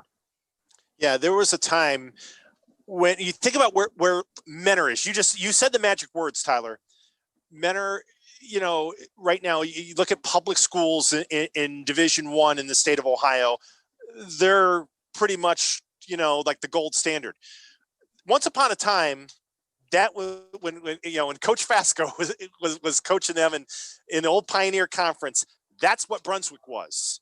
And when Coach Nowak was here, that's what the Blue Devils, that's what the program was. And, you kind of feel like maybe they're headed in that direction to be back to the elite status. And I said it earlier, I feel like the seeds were planted. Coach Pinzoni coming back here to Brunswick with some sophomores that he leaned on heavily, Rimac and McKinley. And look at here where we are now, 2 years later. They get a playoff win against a good Stark County team. And now they get to go play McKinley at Tom Benson Stadium. And the thing about that, Dino, is you mentioned how Coach Fasco really first planted those seeds in the 80s and 90s. His influence is still here even all these decades later. You talk about how much Tomas Rimac looked up to him, how much all of these other younger guys who never played for him when he was a head coach looked up to him. And they're going to remember him. They're going to remember his way of coaching, his mentality, his kindness, everyone just talking about what a good person he is. And I almost feel that him coming back and helping out as an assistant kind of signaled that turning point of, we're going to bring this program back to where it belongs. I remember as a kid going to Twinsburg. Brunswick was in our conference at the time. And going there and winning, we upset them. I wasn't on the team, but we upset them at that field. And it was incredible. Like, oh my goodness, we just beat Brunswick, this state title contender. And they really haven't been the same since. So for me, even as a former rival, it is nice to see, because this feels like their rightful place where they are now winning and advancing in the playoffs. When you talk about public school and Division I, it's always better, obviously Menor, again, has been that point. It's always better to have Solon relevant, Euclid, Brunswick, Strongsville. When those teams are playing at a high level, that's when you sit there and you say, listen, Ohio is a great football state. That's when I feel like we can really say Northeast Ohio is a great football area. And yes, it's fun to see the Blue Devils kind of reemerging here in 2020 here. We saw them kind of bookending this thing here in week 2 against Medina, and then here tonight against Jackson. And I'll be curious to follow that game with McKinley next week and see what they do. Absolutely. Okay, Dino, are you ready for some scores? Let's do it. Okay, let's get to it. The Canton-McKinley Berea Mid-Park game is not over yet. That game has just entered the 4th quarter. Canton-McKinley holds a 48-26 lead over the Titans. So it appears, barring a big comeback, that Brunswick will head to Tom Benson Hall of Fame Stadium next week. Now let's stay in Division I because these are the games that directly impact Brunswick potentially. St. Ignatius did beat Solon tonight. Final score 42-14 at Byers Field. Euclid ended up pulling away against Elyria after being tied at the half, scoreless. The Panthers won 21-0. Top-seeded St. Edward, 42-0 over Glen Oak tonight. They will take on Medina. The Battling Bees beat up on your alma mater, Strongsville. My condolences. Final score 37-7 in that game. Menor, 69-13 winners over Shaker Heights. Not a big surprise there. Matt Gray certainly carrying the baton after Steve Trevisano's retirement, or departure, I should say. Stowe, they ended up beating up on Cleveland Heights tonight. 45-14 was the final in that one. They'll take on Menor next week. And Dino, the game of the night, I am just in shock at what's happening right now in Amherst. So we're never going to hear the end of it if the Bears win that game. Denise Pulverine, our boss, has already been texting me. She is a nervous wreck right now, so I'll take you through what has happened. 0-6 North Royalton scored a 10-yard touchdown pass to take a 28-21 lead over 4-2 Amherst with 40 seconds to go. On first down on their next drive, Amherst Steel ties it up on an 89-yard touchdown pass. Whoa! And Dino, it is now 42-42 as we head to triple overtime. Come on! In Lorain County. Wow! No one would have predicted this. It's the game of the night, and I keep refreshing Twitter, following our friend Rob DeFranco at the Morning Journal, and it looks as if Amherst is about to attempt a 35-yard field goal. We'll see what happens there, but my mouth has just been agape for these last 15 minutes. I'm telling you this, if the Bears win this thing, if the Bears find a way to win, we will never hear the end of it. We will never hear the end of it. Let me just, right now, there we go. She and I were in agreement. She thought Amherst was going to beat them like 50-0 tonight. And just watching that score, yeah, and I can just sense it in her text messages. She is a wreck right now. All right. It'd be great to see. It would be the upset of the year if Noro can win this game. Yeah, that could make Division II a lot more interesting next week. All right, TC. That's, I think, our Division I, Division II, and all that. That's it for us. I will see you back Wednesday at 4:30 for our Week 2 playoff preview show. We'll let everybody know where we're going to be on Facebook, on YouTube, and WKYC.com as this journey to the state championship is really now underway. Dino, it's been a fun night. I mean, I think we all kind of looked at the schedule and some of these games and go, oh, these aren't really great matchups. This first week's going to be kind of a wash. But we're seeing that that's not the case. This game certainly tonight was a very interesting matchup. We have talked about what's going on over in Amherst. We've seen some of the big powers assert their authority, and it's only going to get better as we approach state championship week in Stark County. That's right. All right, TC, thank you, my friend. We'll see you back next week for more scores and updates as well. WKYC.com. You can follow the action on our score stream, and our playoff scoreboard is up there for people to watch.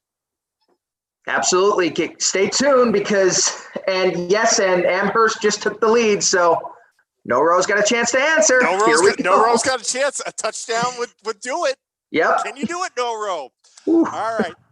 By the way, as we sign off, great to have, you don't see him, but you know he's there. Brian Crane is back with us after a couple weeks off, and we are very happy to have him back. We'll have the tonight's highlights on Instagram and YouTube and WKYC.com coming up in a little bit as well. All right, that'll do it for us here at Brunswick Auto Mart Stadium in this Division I, Region 1 first-round playoff game. Your final, the Brunswick Blue Devils 42 and the Jackson Polar Bears 28. For Brian Crane, for Tyler Carey, I'm Dave DeNatale. Thanks for watching and listening, everyone, and have a great night.